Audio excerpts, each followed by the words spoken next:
First Bank Stadium here in Nashville, Tennessee. Again, leading you to the kickoff of LSU and Vanderbilt. We're getting the captains ready to go for the coin toss for LSU. It does look like you are going to have both Weeks brothers there. Witt and West still be captains for you. Number 56, Josh Thompson, your starting guard as well.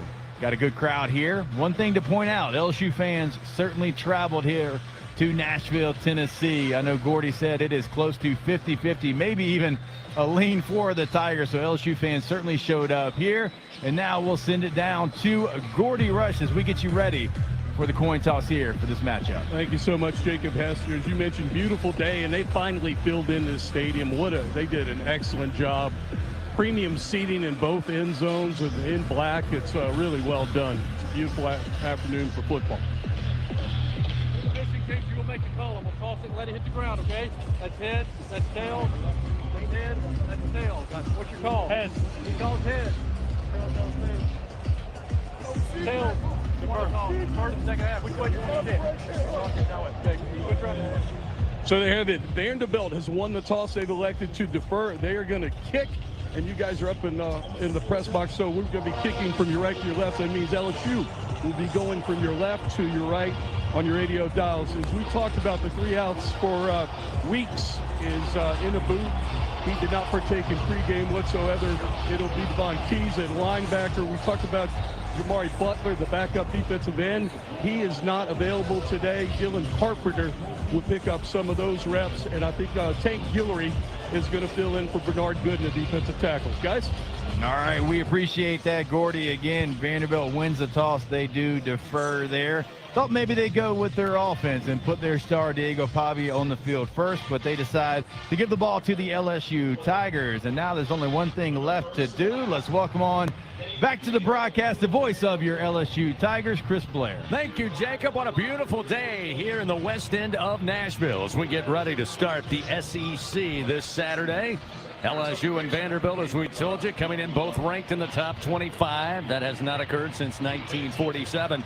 And speaking of history, recent history, Jacob and Gordy, LSU losing the coin toss here today. That makes it 11 straight games going back to last year. They've yet to win one this season, obviously.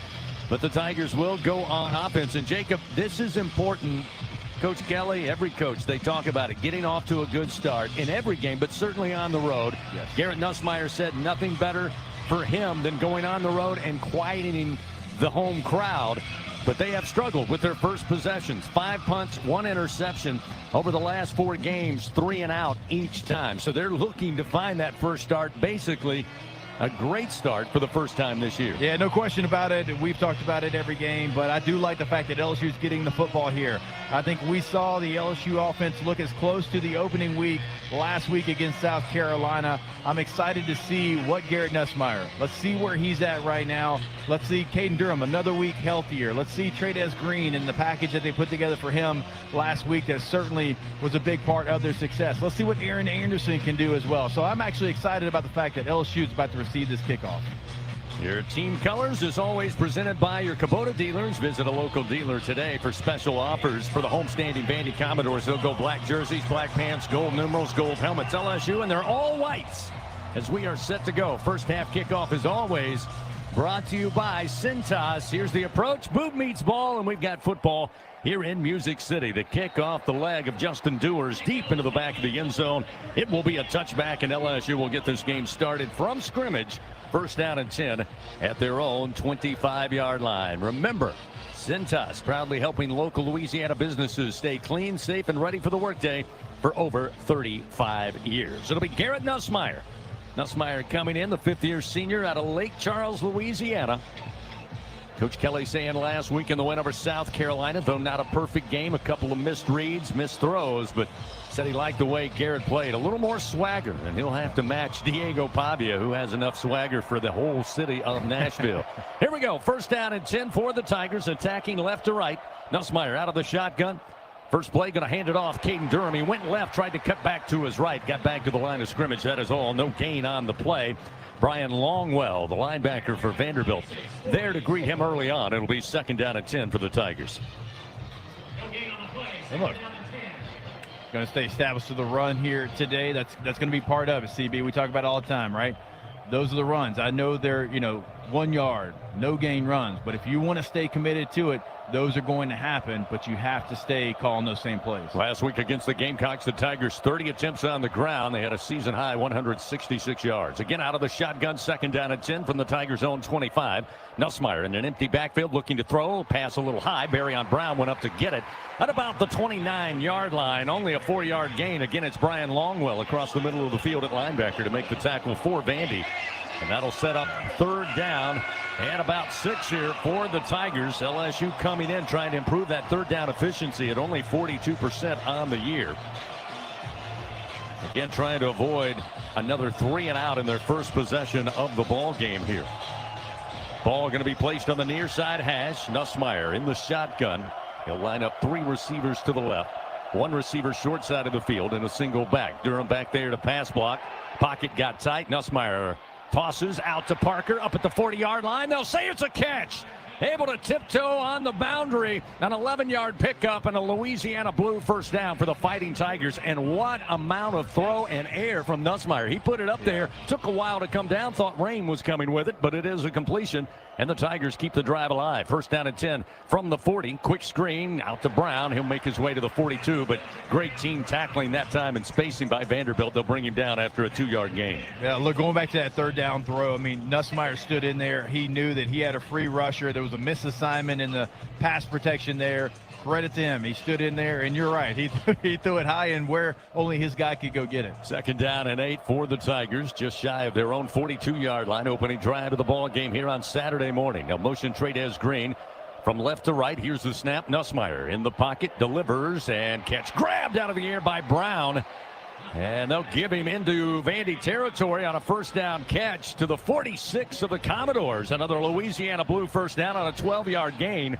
Colby Taylor was there, but a great throw by Nussmeier. Only Barryon could get it. He found it first, brings it down. The Tigers keep moving. I really like that play because you had a receiver that wanted the football. He went to the football. It was in his catch radius, and he went and made a play. That's your guy going to go make a play. That gives quarterbacks, that trust factor when they throw it in those 50-50 situations. Barryon Brown with his 3rd catch here early in this opening drive. He'll motion from left to right. He'll line up to the right side of the formation along with Nick Anderson. Here's a quick sidearm throw. They get it to Brown on the quick screen. Brown able to carry a Vanderbilt Commodore into the 40-yard line, just shy of the 39 on a pickup of 6 yards. C.J. Hurd and Martell Height.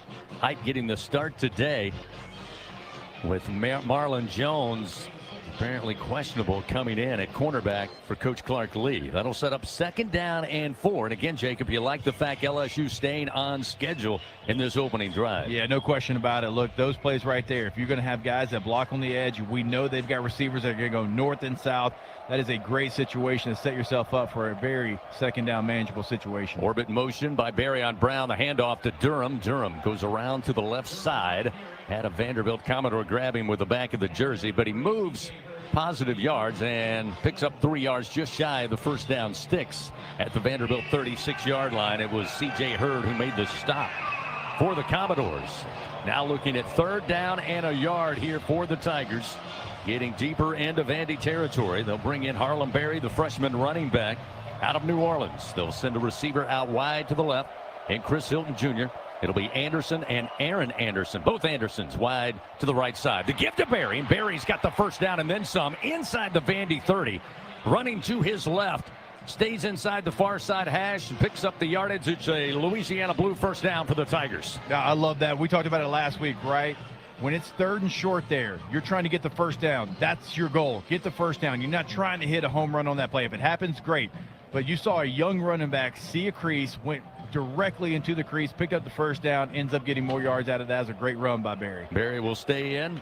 1st down and 10 now at the Vanderbilt 29-yard line, just inside the far side hash. Again, LSU moving left to right as we look down on the field. Trades Green motions out. He'll be wide to the right side. Single back and Barry to the left side of Nussmeier. Shotgun snap. Nuss drops back 3 steps. Has time. Late pressure comes, and eventually the heat gets to him. Bring him down at the 31-yard line. A loss of 3 as Keanu Coote eventually able to get to Nussmeier. Tried to step up in the pocket, Jacob, but Coote was right there to bring him down.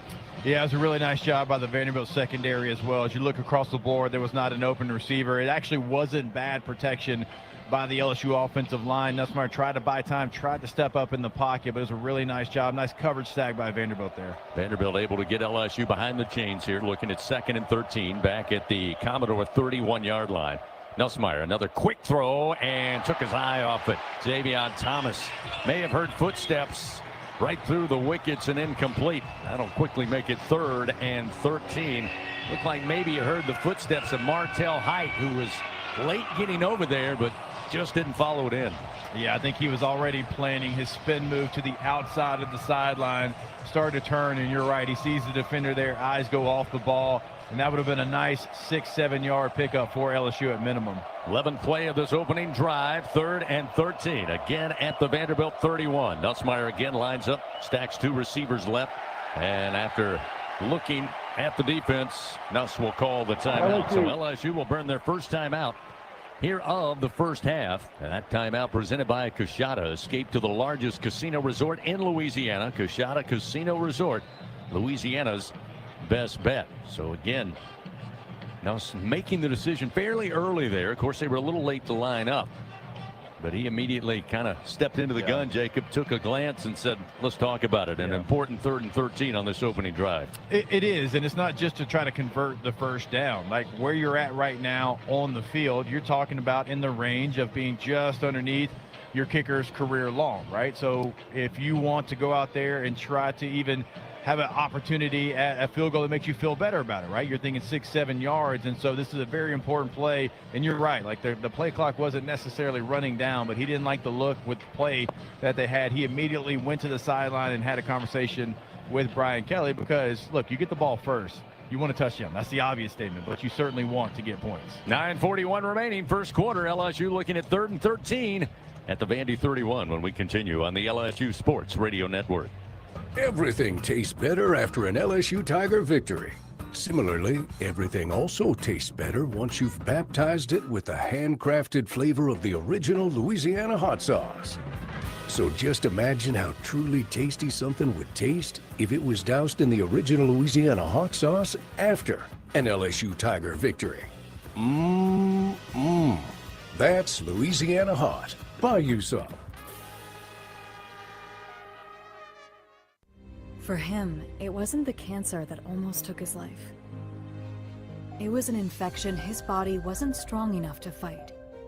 Antibiotic resistance is a global crisis, targeting those who are already vulnerable and claiming over 1 million lives each year. But an LSU discovery is changing the game. Our unique biotech starves bacteria, stops growth, and gives the body a chance to heal. Because behind every breakthrough is a life worth saving. Here's the deal. We gotta set ourselves up. See, retirement is the long game. We gotta make moves and make them early. Set up goals. Don't worry about a setback. Just save up and stack up to reach them. Let's put ourselves in the right position. Pre-game to greater things. Start building your retirement plan at thisispretirement.org. Brought to you by AARP and the Ad Council. Hey Tiger fans 12 and younger, don't miss your chance to be a part of Mike's Kids Club. Presented by Shell, the exclusive kids club of LSU Athletics. Join Mike's Kids Club for only $25. Get the official Mike's Kids Club t-shirt, free admission to select LSU athletic events, and much, much more. To learn about upcoming events and to join, please visit LSUMKC.com. The Mike's Kids Club, presented by Shell.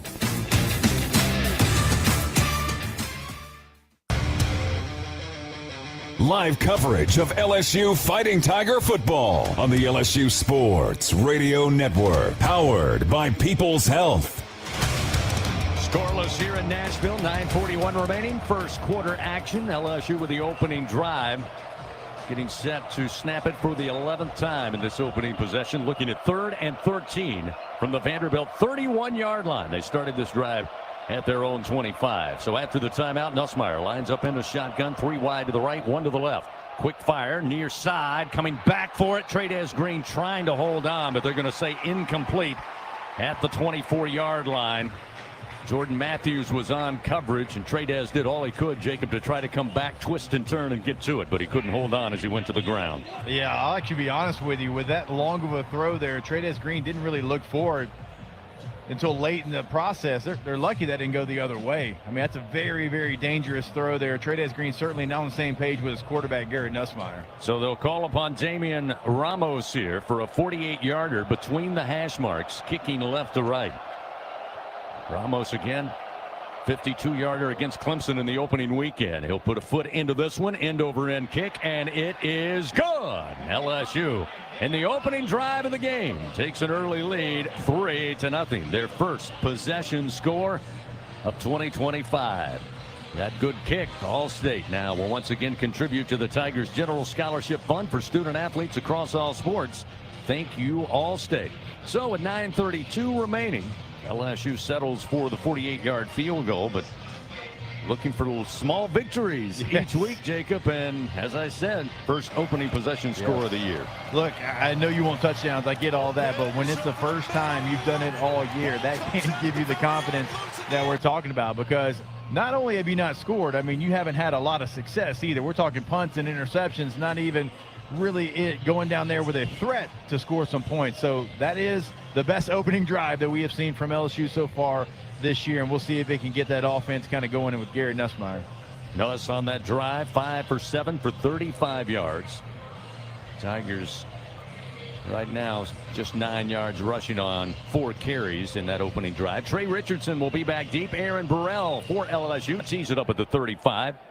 And the Bossier City Bomber puts it in the air. Going to be fielded at the goal line. And coming out is going to be Richardson up the far side. He found a little seam across the 30. Stays outside the far side hash across the 40 and eventually stopped at about the 43-yard line. Aaron Burrell, who kicked the football, comes in, put his nose right in there and makes the stop. But a good return by Vanderbilt sets him up fine for Diego Pavia to make his premiere here on Saturday morning. Pavia last year, Vanderbilt came to Baton Rouge, went 13 of 24, completed just 54% of his passes, 186 yards, 1 passing touchdown.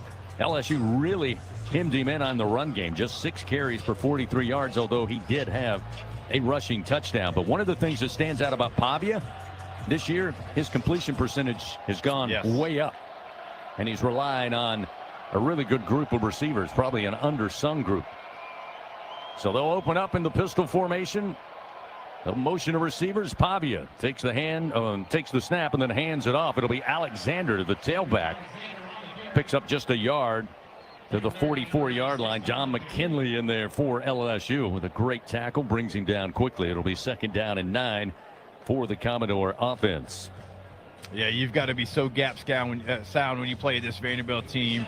I mean, they're going to give you a lot of different looks there. You'll even have some versions of the option certainly built into this offense. So make sure you got your gap. Make sure that you have that gap integrity that we'll talk about all game. In the shotgun on 2nd down and 9. Pavia working with Alexander. Tied in just off the formation to the left. They fake the end around. Pavia looking to throw. Dump it off. It'll be to his tight end, who finds some room far side outside the numbers. Going to step out of bounds at the Vandy 49-yard line after a pickup of 5. That's Eli Stowers, who again is certainly a weapon at that tight end position coming in this season already. 25 catches, 323 yards, 2 receiving touchdowns. So it will set up 3rd down and 4, and the first big bingo pest product opportunity for this LSU defense. And this is a Vanderbilt team, Jacob, averaging just under 60% on 3rd down conversions. And Coach Kelly said the reason why, they look at a lot of 3rd and under 5. It's 3rd and 4 here at the 49 of their own. The bunch, 4 receivers left of the formation. Pavia looking to throw, plenty of time, airs it out, and he's got a man open inside the LSU 40, inside the 35, and then eventually DBU brings him down at the LSU 32-yard line. Cole Spence, another tight end, a senior out of Roswell, Georgia, comes up with a big play, 19 yards and a 1st down for Vanderbilt. Yeah, it's a really nice job by Spence. He saw that there was a soft spot in the coverage. The route actually tells him to keep running, but a veteran player there sat down right there in that window. Diego Pavia finds him for an easy pitch and catch. They'll send 2 wide to the left, along with Stowers, the tight end, left of the formation. Ball middle of the field out of the pistol formation. Pavia and Alexander. Motion Bennett now. He'll orbit motion out of the backfield. Here's Pavia on an option pitch. They get it far side, and a massive hit at the 28-yard line drives him out of bounds. It was Caleb Barnett on the carry, and A.J. Halsey bringing the wood puts him about 4 rows deep into the crowd. Yeah, that was one with the entire crowd, home and away. Talked about that hit there. It's actually, look, it's a nice job. It's the first option. We talked about it. You're going to see it. It's a nice job by LSU being ready for that, because they're going to have so many different wrinkles and variations of plays like that. So far, so good for LSU in the run game. We've seen it so far. A.J. Halsey not afraid to come in and defend against the run. Great play there. It was 2nd down and 6 now for Vanderbilt. Again, they'll stay in the pistol formation. Snap, handoff. Alexander runs into his own man and dropped back at the 30-yard line. Loss of 2. West Weeks and Jacobian Guillory will get credited for the tackle, but I think it might have been his right guard that he ran into, and he went straight down to the ground. Here's where you got to try to find the number 9, Eli Stowers. We talked about it during the Ole Miss week. They had a plan to try to find their tight end on 3rd down, and it was successful for them. Now, this is the best tight end in the country, arguably, so make sure you know where number 9 is here on this play. Stowers is the one to watch as Pavia stands in a shotgun. 3rd and 8. Pavia with time in the pocket. Airs it out. High throw, and it's grabbed inside the 20. Down to the 16-yard line. And it will be Eli Stowers on the catch. 14-yard reception and a Vanderbilt first down. Devon Keys eventually credited with the stop for LSU. Yeah, it's a tough matchup for Keys. Again, you're talking about probably the best route running tight end in the country. Your man one-on-one with him there. It's a nice route. It's a nice throw. But again, it's a tough matchup for your Mike linebacker. So with a fresh set of downs, 5:18 clock rolling, 3-0 LSU leads. Vanderbilt with their opening possession. Now inside the red zone. Pavia out of the pistol. This time the give to Alexander. He'll be grabbed from behind and dropped quickly by Walter Mathis Jr., the freshman out of Savannah, Georgia. Not letting Alexander go anywhere. Stopped his motion quickly and a loss of a yard on the play, and that'll back up Vandy here, which is what you're asking to do, especially when they're inside the red zone. This is a Vandy team that on the season in red zone offense, 4 of 7. They have not attempted a field goal in the red zone. They've got 4 touchdowns in their 7 red zone attempts in SEC games so far this year. It'll be 2nd down and a little more than 10. Ball middle of the field, marked at the LSU 16-yard line. Out of the shotgun, Pavia has Alexander to his right, and Vanderbilt calling their first timeout. So a timeout on the field, once again presented by Coshada. Escape to the largest casino resort in Louisiana, Coshada Casino Resort. Louisiana's best bet. LSU leading here in Nashville, 3-0 over homestanding Vanderbilt. Timeout on the field will return after this on the LSU Sports Radio Network. Hey, Tiger fans, this is Bob McLaren with 44 Farms. We're so honored that you're enjoying our 44 Farms Tiger Dogs in Tiger Stadium. Did you know we've been turning meals into celebrations since 1909? You can do the same by visiting 44steaks.com. Go Tigers! 44 Farms, proud partners of LSU Athletics. When the clock strikes 12, the night comes alive with thrills and chills. And hidden in the dark lies midnight money from the lottery. Win up to $13,000. This season, step out of the shadows, unmask your fortune, and play Midnight Money from the lottery. Top prize $13,000. Must be at least 21 to purchase. It's game on, Tiger fans. From the backyard to the bayou, the Ford F-150 with available Pro Power onboard gives you the power of a mobile generator. So as long as you've got a TV and a signal, you don't have to miss another game. Just one more reason why Ford F-Series has been the best-selling truck in America 48 straight years. Ford F-150 and your Southern Quality Ford dealer. Proud sponsor of LSU Athletics. Let the good times roll. In Louisiana, we love our LSU Tigers. When the band strikes up those 4 iconic notes, the fans go wild. At Louisiana Blue, we're Tiger fans too. That's why we've teamed up with LSU Athletics to bring you the compassion of the cross and security of the shield, so you're free to wear your stripes and roar. Live Louisiana. We've got you. Louisiana Blue, Louisiana True. Proud partner of LSU Athletics. This is LSU Fighting Tiger Football on the LSU Sports Radio Network, powered by People's Health. Saturday morning here in Nashville, Tennessee. LSU and Vanderbilt. Tigers leading 3-0. 4:26 remains here in the first quarter. Bud Light fans, proud sponsor of LSU Athletics. Easy to drink and easy to enjoy. Let's go down on the field for a Sunshine Sideline report with our MVP, Gordy Rush. Gordy, this is an LSU defense that's only allowed 16 first quarter points all year. 3 against Clemson, 3 against Florida, 3 against Ole Miss. Carolina in SEC play got 7 points last week. So to say this defensive stand early in the game could be a huge confidence builder for this defense. No, and absolutely. Give Vanderbilt credit. Tim Beck has been doing this for a long time with this group of players. He had both Pavia and Stowers with him in New Mexico State. It's been a well-scripted first series. LSU's done a great job stopping the run plays. Jacob has pointed out. It's pass plays in particular, middle of the field, and right here, number 9, Stowers is already flanked out to the right. Who are they going to guard him? Is it Perkins Jr.? And they're just trying to look for mismatches, and they've taken advantage of the mismatches on the first series. Ball placed at the LSU 16-yard line. Vandy inside the red zone here on their first possession. 2nd down and 10 now. 2 receivers right, 2 to the left. Pavia in the shotgun, Alexander on a wing to his left, and as Gordy said, Stowers in the slot to the right side, but it looks like we may have movement. We do. Flags come out.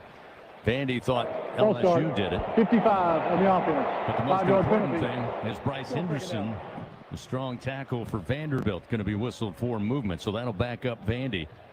Our crew chief today, David Smith, along with the umpire Paul Myers, our replay official Kevin Holmes, part of this SEC crew. So that will back up Vandy. 2nd and 15. Move it back to the 21-yard line. So just outside the red zone here. Line it back up with 3 receivers for the Commodores. Out wide to the left. 1 lone receiver to the right. And a single back in Alexander. Again, Stowers now in the slot to the left. Pavia takes the snap. Looking left. Now huge hole, and he'll just run. He's inside the 15, down the far side hash, hit at about the 2, but they'll say his knee came down. No, they'll say it's a touchdown. The first line judge on the opposite side went and put his foot down on the 1-yard line, but the official in the end zone indicated touchdown. They may take a look at it, but it's a 21-yard scamper by Pavia. Nobody at home responsible for the quarterback, Jacob, and the seas parted. He had nothing but green turf in front of him. Yeah, it's going to be close. I think he is going to be down, but either way, that's what you can't do against Diego Pavia. On a situation like that where you have the down and distance that they had, he's going to improvise. That's what he wants to do. That's who he is. That's when he's at his best. So I'm surprised how much room he had there in the middle of that LSU defense. So as we expected, they are going to take a look at it here. We go under review. Official reviews, as always, brought to you by Acme Oyster House. And the replay camera down here to our right. So the officials had to hustle down to the other end of the field here. And David Smith now will talk it over with our replay official, Kevin Holmes, and collaborative replay back at the command center in Birmingham. Again, haven't seen a good replay here. We'll get one up on the monitor and look like, oh yeah, his elbow is down before he's able to get the ball across the plane. So this may go down inside the 1, and they'll take that score off the board. But we'll wait and see. Never know. Here we get the call. After video review, the runner was down prior to the ball crossing the goal line. The ball will be spotted inside the 1-yard line. It will be 1st and goal, Vanderbilt. By the way, LSU leading 3-0 as they took the opening drive down the field, 12 plays. End up with a 48-yard field goal. Took 5 minutes and 19 seconds off the first quarter clock. Again, that scoring drive brought to you by LSU Online. Driven to score and built to win. LSU Online, win where you are. And with that field goal, again, Damian Ramos adding to his career points. 358, now trails 369 by Colt David for the LSU record. I formation from inside the 1. They give it to Alexander. He goes straight ahead, but a flag down on that far sideline. So we'll see what that's all about. Terrell Perkins Jr., a little frustration. Grabbed, I believe, one of his own. Offside on the defense, number 90. Penalty is half the distance to the goal. Replay, first down. So, unfortunately, they'll move the ball even closer after LSU got the stop on Alexander. Now inside the 1 here.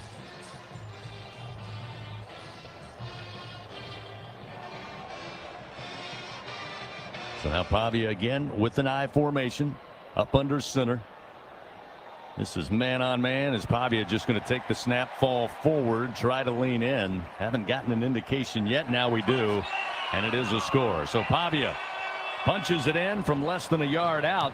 And Vanderbilt will take a 6-3 lead with 3:38 remaining here in the first quarter. It's a well-scripted drive. Gordy mentioned it earlier in the drive, and that was a nice job by Vanderbilt, right? Because what they do best, the run game wasn't working, but credit to them, they found a way to have a lot of success in the passing game. And then Diego Pavia doing what he does best, improvising there with a long run to get you down to the 1 yard line. Then they're able to punch it in. So now waiting on the point after, Brock Taylor, a junior out of Knoxville, Tennessee. Waiting on the snap.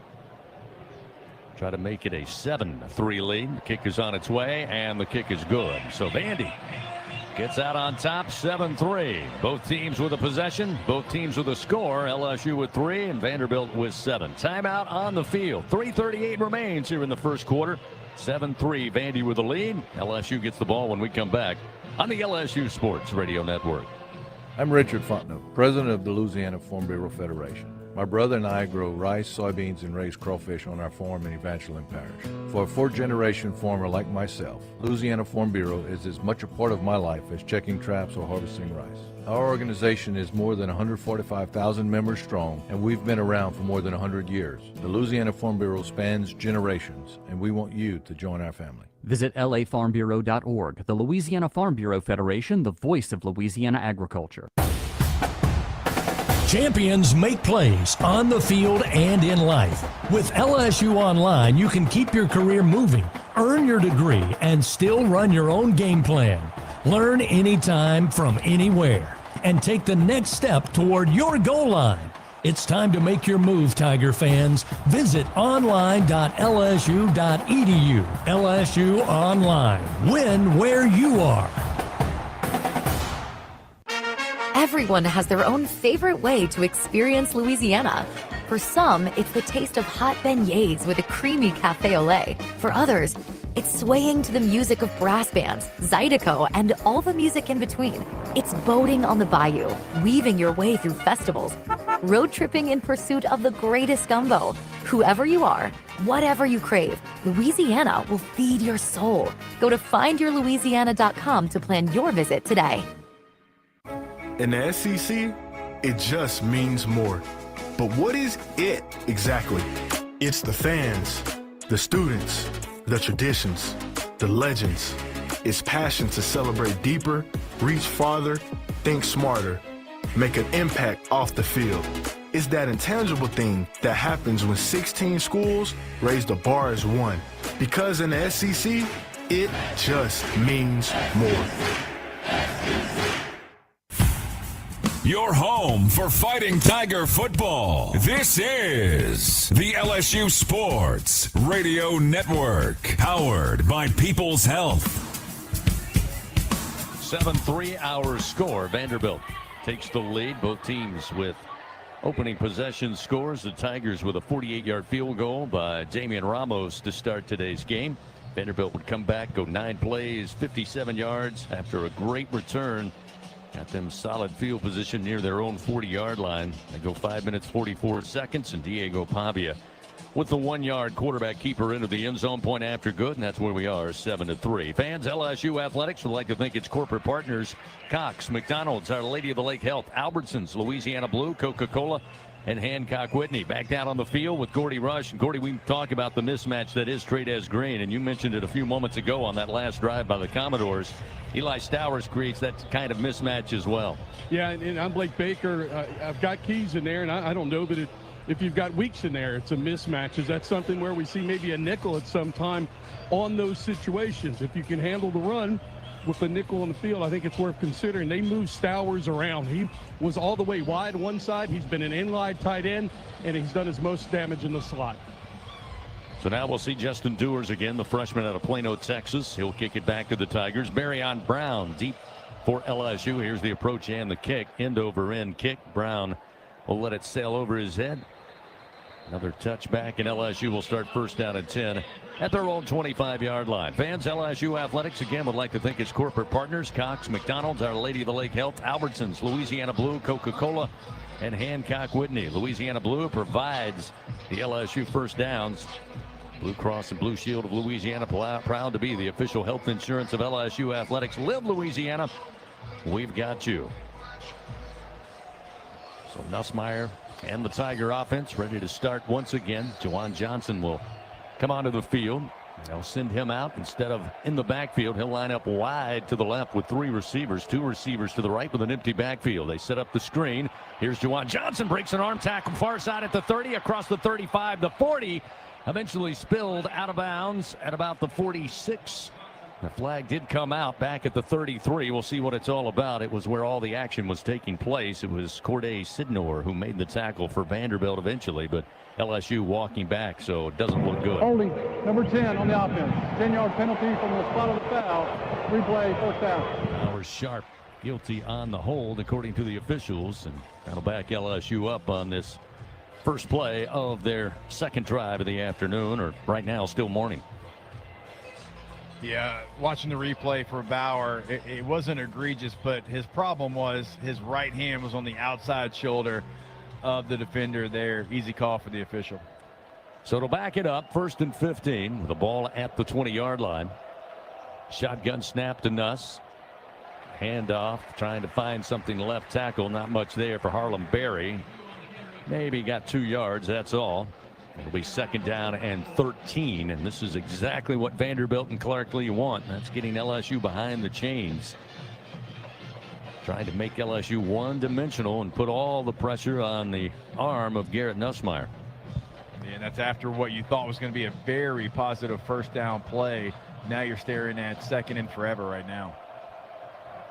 Nuss will line up sharp in the slot along with Barryon Brown out wide to the right. He's got 2 receivers left, drops back to pass, drops it off to Durham. Durham grabbed at the hip, couldn't stay upright, makes his way to about the 25, just shy of the 25, only about a 2-yard gain. So that's going to set up 3rd and about 10 as Randon Fontenette just able to get enough hit on Durham for him to lose his balance and go down there on the near side hash. So now 3rd and 10 from the 25 on the second possession for LSU, down 7-3 to Vanderbilt. Yeah, it's the right play by Nuss to check it down there. You'd like to see Caden Durham be able to break one of those arm tackles and maybe get you in more of a 3rd and 4 situation than a 3rd and 10. Little confusion with the wideouts for LSU. They're trying to get set.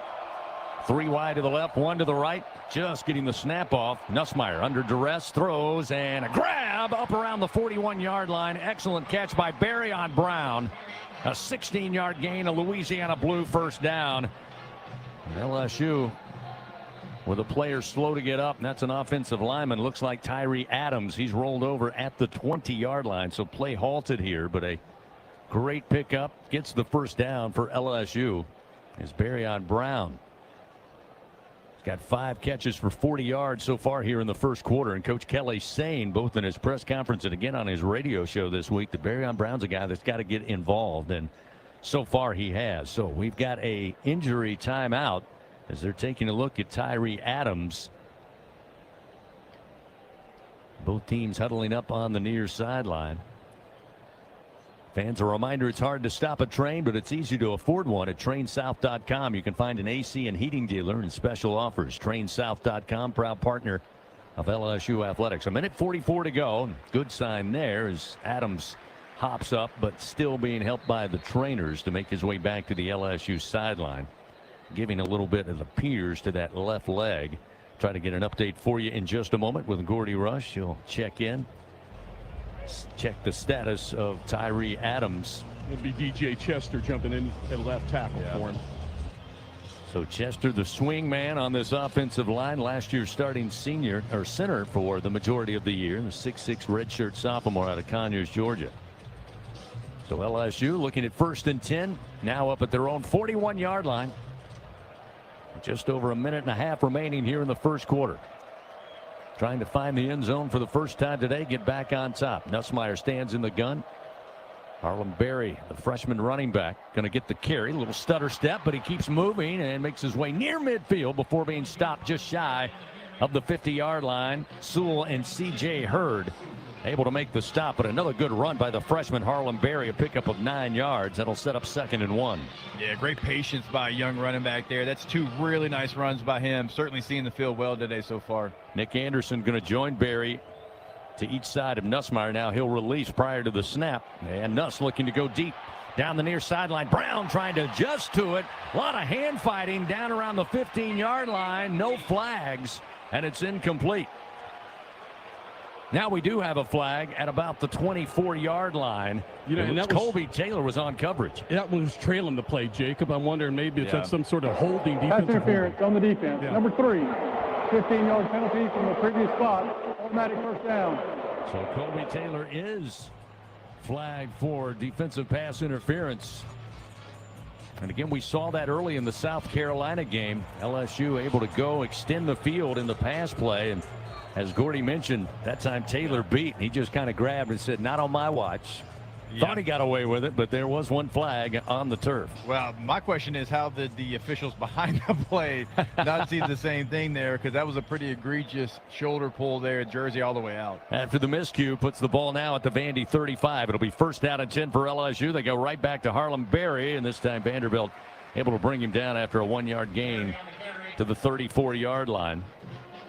Joshua Singh, a grad student, transferred in from Utah, credited on the stop on the freshman running back for LSU. We approach 30 seconds remaining here in the first quarter. It'll be 2nd down and 9 at the Vandy 34. Nussmeier shouting instructions to his offensive line. Now he'll stand back into the shotgun. They've got 2 receivers short side of the field. That's the left. Kyle Parker in the slot along with Nick Anderson, or check that, Berry on Brown wide to the right. Trades Green, the tight end, motions at the snap. The give to Berry. A little bit of room off the left edge. Stays up right inside the 30 and down inside the 25 to the 24-yard line. And it's a 10-yard pickup and a Louisiana Blue first down as Harlem Berry now starting to feed out there running the football, and that'll be the end of the first quarter. So LSU fired up as they head to the sideline, get ready for the second quarter. They trail 7-3. But looking at 1st down and 10 at the Vandy 24 when we return to First Bank Stadium here in Nashville. 1 quarter in the books, 7-3. Vanderbilt leads. Back after this on the LSU Sports Radio Network. Hey, college football fans. I know you'd do anything for a win on game day. And an ice cold Bud Light. Because whether you're tailgating in the parking lot or parked on the couch, sitting on your lucky stool at the bar, or standing in the fan section all game long, the clean, crisp taste of Bud Light turns a win into a win-win. And there's nothing easier to enjoy than that. Bud Light. Easy to drink, easy to enjoy. Enjoy responsibly. Anheuser-Busch Bud Light Beer, St. Louis, Missouri.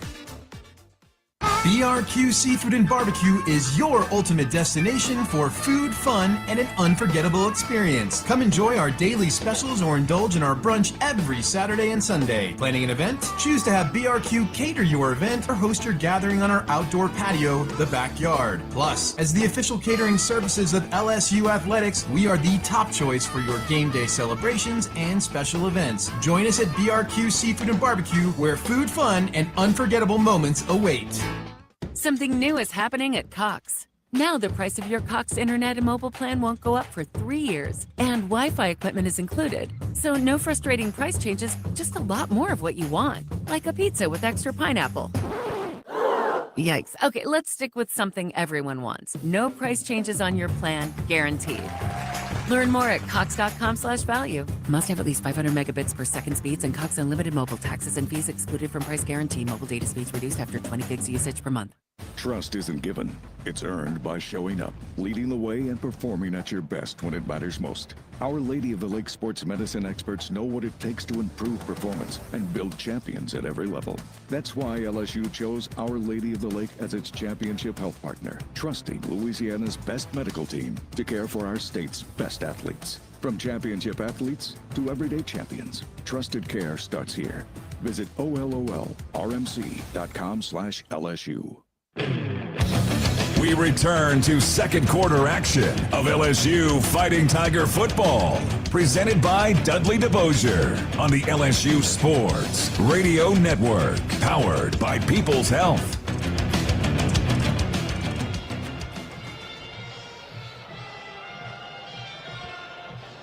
Start of the second quarter here at First Bank Stadium. 7-3, Vanderbilt with the lead, but LSU off to a good start today. Took the opening drive, had to settle for a 8-yard field goal to take an early 3-0 lead. Vanderbilt would answer, go down the field. Diego Pavia from 1 yard out. Point after good, 7-3, but LSU again looking good here so far. Taking a look at the first quarter stats presented by Hancock Whitney. Tigers with 6 first downs, 32 yards on the ground, 58 through the air for a total of 90 so far in the first quarter. Vanderbilt 4 first downs, 24 yards on the ground, 38 yards passing, 62 yards there total. Barryon Brown, by the way, 5 catches thus far, 40 yards. And Harlem Berry, the freshman running back, put it in his hands 5 times. He's got 32 yards. Tigers looking at first down and 10 again at the 24 of Vandy as they switch sides of the field and now attack right to left as we look down on the playing surface. Garrett Nussmeier in the gun. Juwan Johnson will be the running back to his left. They'll motion Xavion Thomas. He'll join him in the backfield in the pistol formation. They'll fake it to him. Nussmeier under pressure, back foot, throw, catch to Trades Green outside the numbers at the 10, 5, touchdown, Fighting Tigers. Oh my goodness, what a great play by Nuss. Even better by Trades Green, the 24-yard touchdown. And the Tigers back on top. 9-7 with a point after upcoming. Great block downfield by Barryon Brown once again. And Trades Green had an open runway just on a crosser.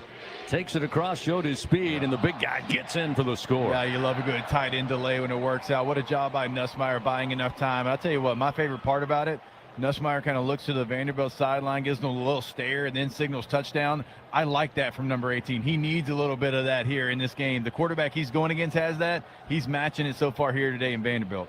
Nussmeier tossing up. Again, his 10th touchdown of the season. Damian Ramos now on, trying to add one more. Snap is back. Placement down. Kick is up, and kick is good. LSU now leads 10-7 over Vanderbilt. That Trades Green touchdown brought to you by Louisiana Blue, official health insurance of LSU athletics. And then Damian Ramos with one more. That good kick, the good hands at Allstate will contribute to the Tigers' general scholarship fund for student athletes across all sports. Thank you, Allstate. That's a great answer. That's a great answer by LSU, right? Vanderbilt, like you have a long drive and you get a field goal. Vanderbilt has a long one, they get a touchdown there. Okay, what are you going to do when you get the football back? And they did it by having patient runs, and then you make a big play there in the passing game. You get a call here on a pass interference. You had a good play design on that play. They got to hold the jersey to stop him there. That's one of the better drives I think I've seen from LSU this year. So now we'll see Aaron Burrell kick it back to Vandy. Back deep once again is Trey Richardson. He took one from the goal line. Nearly 40 yards on that last return. The longest return the Tigers have given up so far this season. This time Burrell again, end over end. Not very deep, but it does reach the end zone, and Vanderbilt will let it bounce out of the back for a touchback. So after a 43-yard return on the first kickoff, this time Burrell sends it deep. And the Vanderbilt Commodores and Diego Pavia will start first and 10 from their own 25. Just underway here in the second quarter with 14:50 remaining in the first half. Tiger fans, they're honored to serve 44 Farms Tiger Dogs in legendary Tiger Stadium, and you can enjoy their premium Angus beef at home. Just go to 44steaks.com. Go Tigers. 44 Farms, proud partner of LSU Athletics. Sedrick Alexander again will be the featured back here on first and 10 as Pavia lines him up in the pistol formation. 2 receivers wide side of the field to the left. LSU showing some pressure. I'll back off Harold Perkins a tad, but We'll see what they offer. The handoff to Alexander coming near side, steps through a nice block and up across the 35 and drop at about the 37-yard line. A 12-yard pickup. A.J. Halsey just missed him, allowing him to pick up a couple of extra yards to pick up the first down, move the ball to the 37-yard line of their own. Yeah, that was a nice job by Diego Pavia getting the team in the right play. He saw kind of the pressure coming from the left side, makes a quick Kansas call, get to go into the other side, and you run away from that pressure there. You got a soft edge. No scrimmage from the near side hash. Pavia again in the pistol formation. Motion a receiver left to right, so 1 by 1 to each side. Here's the snap. Pavia fakes the handoff. He's looking to throw. Now a slow sprint coming to his right. Throwing on the run. He'll throw it out of bounds. Breathing right down his neck that time, giving chase was Devon Keys, where he certainly is where he needs to be. That's where Devon Keys can cause some damage for the Vanderbilt offense, and that'll set up 2nd down and 10 at the 37. Yeah, it's a nice job by Keys and by Halsey. Halsey kind of he didn't engage with Diego Pavia because he saw Keys had it covered there, so he didn't run up, and so he didn't have this passing lane for Diego Pavia. Nice job by Halsey, kind of staying disciplined there in his passing lane. 2nd down and 10 from their own 37-yard line. McKylan Young, or MK Young as they call him, now checks in at the running back, and he'll get the call, run up the middle to about the 41 and picks up 4 yards. It'll be coming up 3rd down and about 6 here with the ball at the 41-yard line. Perkins, Keys, and West Weeks all there to help bring down the ball carrier for LSU. Yeah, as you can already tell, there's so much movement with every play Vanderbilt does. I mean, there's a little motion, there's a fake pitch, there's a fake handoff that turns into an option play. There's always a lot of window dressing here in this offense. So far, disciplined football by LSU. 4 at the line of scrimmage for the Tigers here on a Bingo Pest product. 3rd down, 3rd and 6 for the Commodores. Pavia spins away from pressure. Harold Perkins giving chase. Pavia running, and he'll step out of bounds just across the line to gain at the 48-yard line. A.J. Halsey forced him wide, but he picks up the first down to keep the drive alive on another 3rd down conversion. They're 3 for 3 so far on the early start of this one. Yeah, that's just give him credit for playing sound defense. That you didn't keep contained, right? You're bringing pressure off the edge. That's got to be a contained blitz for you. You don't do it, and it allows Diego Pavia to get to outside of the pocket. If you rush with contain, that play stops right there because he runs into Harold Perkins. 1st down and 10 now at the Vandy 47-yard line. Twin backs out of the pistol formation. Tight formation here for Vandy. They'll give it to the first back, and that's Alexander. He tried to move left side and only picks up a yard to the 49 before LSU puts a stop on that one. It'll be 2nd down and 9 for the Commodores here with 12:21 clock moving 2nd quarter. Tigers up 10-7 over the homestanding Doors. Fans, Our Lady of the Lake Health proud to be LSU's championship health partner. Together, LSU and Our Lady of the Lake Health, champions for Louisiana. Together we roar. You can learn more at olrmc.com/LSU. Give him 2 yards on that carry after they spot the ball down. It'll be 2nd down and 7, just shy of the midfield stripe. Pavia on the far side hash, waiting on the shotgun snap.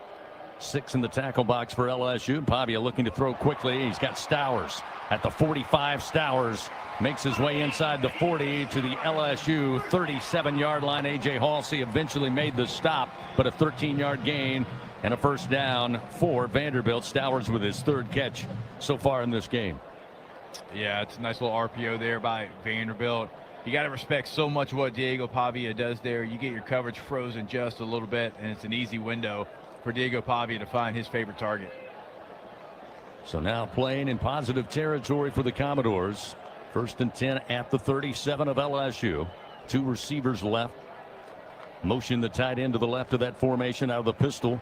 It'll be Pavia faking the handoff, sprint out to his left. Now he'll just tuck it and run, try to dive head first, but he'll make it to the 31-yard line on a pickup of 6 yards to that far side. That'll make it 2nd down and 4 now for the Commodores. Yeah, you got to get a better rush from Harold Perkins Jr. there. He comes off the edge again and again, loses contain on that rush there, falls down. He has to know that the player that he's playing, he's got to go to that upfield shoulder because Diego Pavia has the ability to escape. Even as athletic as Harold Perkins Jr. is, Diego Pavia is somebody that can get to the edge if you don't play sound football when you're blitzing off the edge. 2nd down and 4 at the LSU 31-yard line. LSU showing blitz. Pavia takes his time, now moves back Alexander in the pistol formation. He'll give to Alexander, and left side he'll make his way inside the 30 and got a pretty good spot. This may be close, needed to reach the 27-yard line, and it looks like it's a 1st down. Definitely a favorable spot there on that one. I thought he was going to be down a full yard short of where they marked him. Place the ball down at the 27-yard line. Under 10 to go here in the first half, with LSU leading 10-7. Second possession of the day by Vanderbilt. This will be the 9th play of this drive. Pavia moves tight ends from right to left. 2 wideouts to the right side. Working from the far side hash as they attack left to right. Pavia, handoff Alexander. Got grabbed in the backfield, but able to get away and get positive yards down to the 25. Picking up 2. It'll be 2nd down and 8. So far in this game, LSU's done a nice job against the things that Vanderbilt's had success against everybody else with. It's the off-script plays that we talked about in the pregame that you've got to worry about with Diego Pavia. They've had some good shots, some good throws, good routes in the passing game. You've stopped what they do best. You just got to clean up some of your integrity on the stuff that Diego Pavia is hitting you with when he gets off script. 2nd down and 8 at the LSU 25. Again, pistol formation. The motion, a receiver left to right. 1 to each side. Here's the snap. Pavia spins, looks downfield, has plenty of time, unloads, wide open is Spence at the 21 far side. He'll try to leap, and Harold Perkins will put him down at around the 3 of LSU. 22-yard gain, 1st down, goal to go for the Commodores here with 8:37 clock moving 2nd quarter. Again, they go to the tight end, Cole Spence, the senior out of Roswell, Georgia. Just kind of left by his lonesome there and able to pick up big yardage and set him up in fine fashion inside the LSU 5. Yeah, you got a young linebacker there. He sees the tight end block initially and then adds himself into the count there, but it's a nice job spent. He was trying to bait him there, and that's exactly what he did, selling run. 2 receivers right, working from the far side hash. Snap to Pavia, give to Alexander. He'll try to stretch it near side, and a nice open field tackle by Tamarcus Cooley will bring him down after a 1-yard gain to the LSU 3. That was A.J. Newberry rather on the carry. The junior running back out of Grand Prairie, Texas. But a great job by Cooley, stepping up out of the defensive backfield to make a very important tackle. Yeah, it was a nice job. That was one the crowd started to already kind of celebrate as a touchdown there. But Cooley, nice job. And still gives you an opportunity here to try to hold him to a field goal. Bring it to the near side hash. 2nd down, goal to go now from the LSU 3. Again out of the pistol. Pavia now sets his receivers, 1 to each side. They'll set the option. Pavia to his left, fakes the pitch and gets absolutely mauled at the 1-yard line. He pops up, but man, did he take a hit. In fact, LSU, A.J. Halsey a little slow. He got to his knee, but now rises and appears to be okay. But another blistering hit by A.J. Halsey. Yeah. Just before he can get to the goal line. It'll be 3rd down, goal to go from inside the 1. Last time they relied on Pavia on the quarterback sneak. LSU with late substitutions. A little confusion here as they finally got the benefit of the official not putting the ball down. So LSU will line up, goal line stand here. 3rd down, goal to go from the 1. Pavia again going to try to go, and he got no surge. Actually went straight down and then tried to rise, but he did not get any push at all on that defensive front. And it'll be 4th down. And again, goal to go from inside the 1. And we'll see what Clark Lee decides to do here. Down 10-7 in the 2nd quarter with 6:23 to play. LSU with wholesale substitutions coming in from that far sideline. Yeah, Vandy put their version of their big boy package in there. They got a couple jumbos in there at tight end and H-back. I'll tell you what, number 44, Gabe Fisher, their fullback, has played a lot already here in this game. They'll go to the I formation. 4th down, goal to go from the LSU 1. Fisher, the fullback. Alexander, the tailback. He'll get the carry. He'll lean and jump and cross the plane for the score. Left his feet at about the 1-yard line and just got across before LSU had a man to meet him. And Vanderbilt back on top. That'll make it 13-10 with 5:52 remaining here in the 2nd quarter. See if we get a replay on that. Oh, yeah, it's real. I mean, that was, he just does, it looks like, get in there.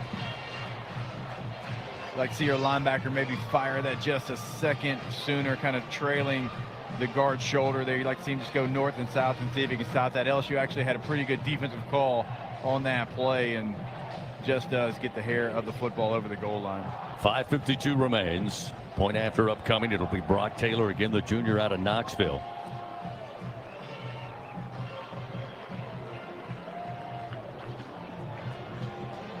A little delay here. Not sure exactly why. They may be looking at it back in command center. Close enough to take a look at. A drive, by the way, for Vanderbilt, 14 plays, 75 yards, 8 minutes and 58 seconds. So they take a drain on this second quarter clock. So they are going to take a look. So after some time and discussion, they'll go under an official review here. Our second of the game, both coming on Vanderbilt scores from the 1-yard line. Official review brought to you by Acme Oyster House. Timeout on the field. We'll take one with them. 5:52 remaining. Is it a score? They called it. Right now, 13-10 Vanderbilt. We'll tell you about the replay decision when we come back on the LSU Sports Radio Network. Hey, wouldn't it be great if life came with a remote control? You know, you could hit pause when you needed to, or hit rewind, like that time you knocked down that wasp's nest. Uh-oh. Well, life doesn't always give you time to change the outcome, but prediabetes does. With early diagnosis and a few healthy changes, you can stop prediabetes before it leads to type 2 diabetes. To learn your risk, take the 1-minute test today at doihaveprediabetes.org. Brought to you by the Ad Council and its prediabetes awareness partners. He's got a seam. He's down the near side hash. Tiger fans, if you've ever wanted to listen to the LSU Sports Radio Network while watching your Fighting Tigers on TV, now you can, and it's easy to do. Just pause the TV. Use the LSU Sports mobile app to stream the audio on your smartphone or tablet. Connect to a smart fusion with the game management there. They called for a timeout for the review, but they came back quickly, said the score would stand. It was confirmed, and now the point after is up and good. And so now we get a full timeout. Boy, oh boy, need to work on the game management here. I know they got a nice new stadium and new additions, but that was a little out of sync there between the officials and the timeout crew. In fact, they've had to remind the Red Hat to come on out on the field a couple of times here so far. So he's getting coached up. So the Red Hat may be a little green here on this Saturday. Maybe he's not used to early kickoff either. So again, score is confirmed. Point after is good. It's 14-10 Vanderbilt with the lead. While we have a moment, let's pause 10 seconds. Station identification. This is Fighting Tiger football on the LSU Sports Radio Network. Hear the Tigers roar worldwide. The LSU Sports Radio Network and the LSU Sports mobile app.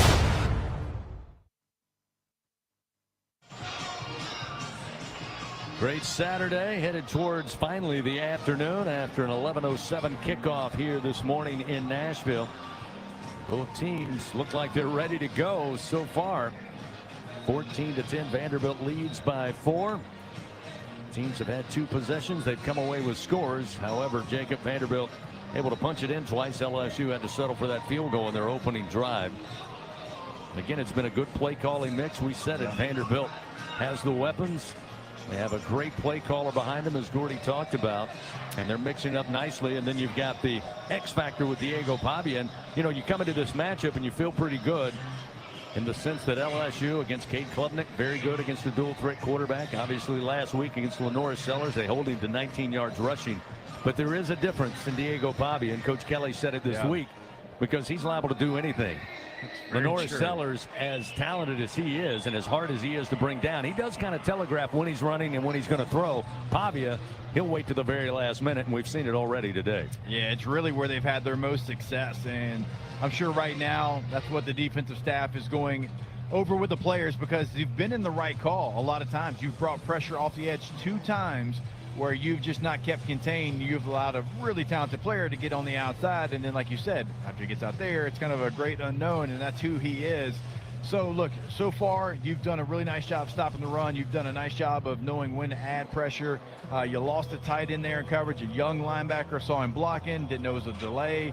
but you can clean those things up. So, look, 2 nice drives. The offenses right now have done a nice job of scripting these drives, and they're long, sustained drives. So we'll see if the defense can make adjustments.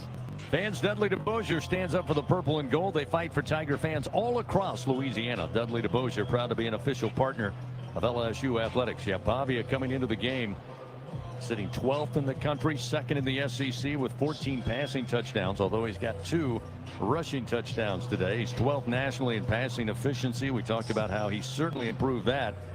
13th in completion percentage at 71% compared to just under 60% a year ago. He's responsible for about 294 yards of production per game. 19th in points responsible for with 96 coming into today, and 23rd in yards per pass attempt at just under 9 yards per. Here's the kickoff, takes a bounce at the 1 and then exits stage left out of bounds. And LSU will be the beneficiary of great field position to start their 3rd drive of today. Hey, Louisiana, multiply your cash and play 100 times the cash from the lottery. Top prize, $500,000. Multiply your fun and play 100 times the cash today. Must be at least 21 to purchase. They tell us we've got another official timeout, so we'll take one with them. 5:52 remaining. Tigers have the football, trailing 14-10 to Vanderbilt when we return on the LSU Sports Radio Network. What a matchup we've got, folks. Just nonstop action. The energy is electric and the fans are all in. An intense game like this calls for a Coca-Cola. Ah, crisp and refreshing. That's a game changer. Yeah, that taste scores every time. And just like that, they're back at it. Passionate fans and an ice-cold Coca-Cola. Now that's a winning combo. No matter the team, no matter the sport, everyone knows fan work is thirsty work. Enjoy a Coca-Cola. Southern Air Heating, Cooling, and Plumbing, your trusted experts for all your home service needs. With over 35 years of dedicated service, we prioritize your comfort and satisfaction. As an official partner of LSU Athletics, we bring our expertise to every game, from installations to repairs. Our team delivers honest pricing with no surprises. Call us today at 225-777-8888 and experience the difference with Southern Air Heating, Cooling, and Plumbing. Go Tigers! Trust isn't given. It's earned by showing up, leading the way, and performing at your best when it matters most. Our Lady of the Lake sports medicine experts know what it takes to improve performance and build champions at every level. That's why LSU chose Our Lady of the Lake as its championship health partner, trusting Louisiana's best medical team to care for our state's best athletes. From championship athletes to everyday champions, trusted care starts here. Visit OLOLRMC.com/LSU. We return to second quarter action of LSU Fighting Tiger football, presented by Dudley DeBosier on the LSU Sports Radio Network, powered by People's Health. 5:52 remaining in the first half in Nashville, Tennessee. Vanderbilt leads LSU 14-10. Gordy Rush, Jacob Hester, and Chris Blair from First Bank Stadium, I should say. Just an update for you, an injury report down here. Tyree Adams hurt his ankle in the first half. He has been brought into the locker room. They're going to take an x-ray look, and we'll find out exactly his status coming out of the locker room in the second half. But DJ Chester will continue to get the first string reps at left tackle. Guys? Thank you, Gordy. 5:52, as Gordy said, remaining here in the first half. A reminder, fans, don't miss the Brian Kelly Show. Live from TJ Ribs every Thursday. The Tigers are playing. Come on out at 7 p.m. from the latest updates and game insights. It's the Brian Kelly Show, presented by Our Lady of the Lake, championship health partner of LSU Athletics. So the Tigers come out. 5th possession of the ball game here. Looking at 1st and 10 at the 35 after the ensuing kickoff from Vanderbilt bounced out of bounds around the 1. So Tigers the beneficiary of good field position to get this started. Again, so far 2 possessions and 10 points for your Tigers. Trying to keep pace with the Commodores, who've had 2 possessions and 2 touchdowns. 1st and 10, ball at the 35.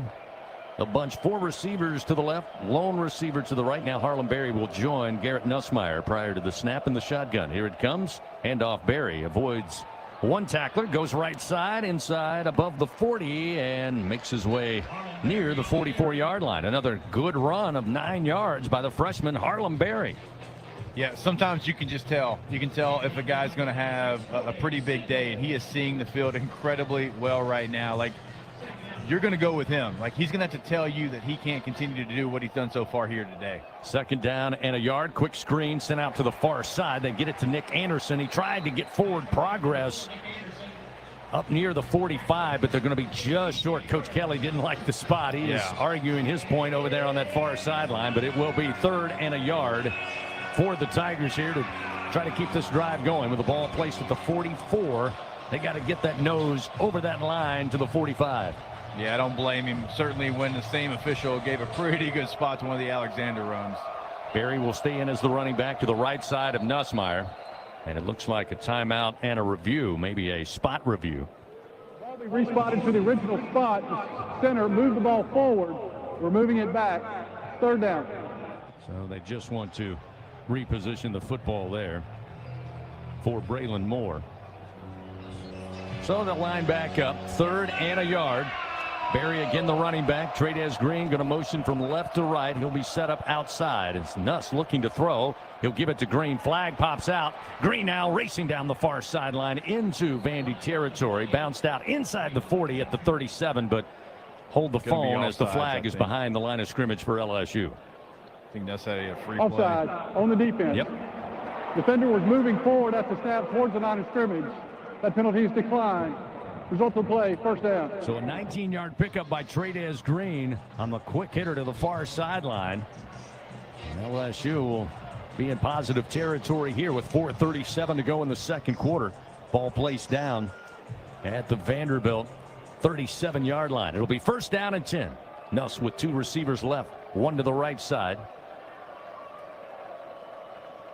Long snap count. Nuss ready to go. Snaps for it low, but he handles it.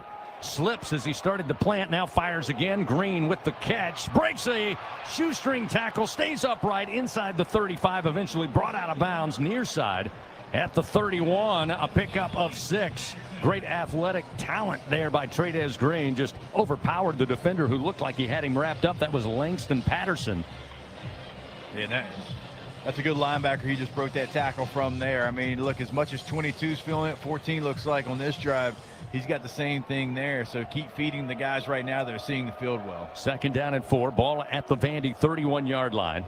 With under 4 to go here in the 2nd quarter. Nuss, quick fire, again goes to Green. Again, a flag comes out at the snap as Trades makes it down to the 25 near side.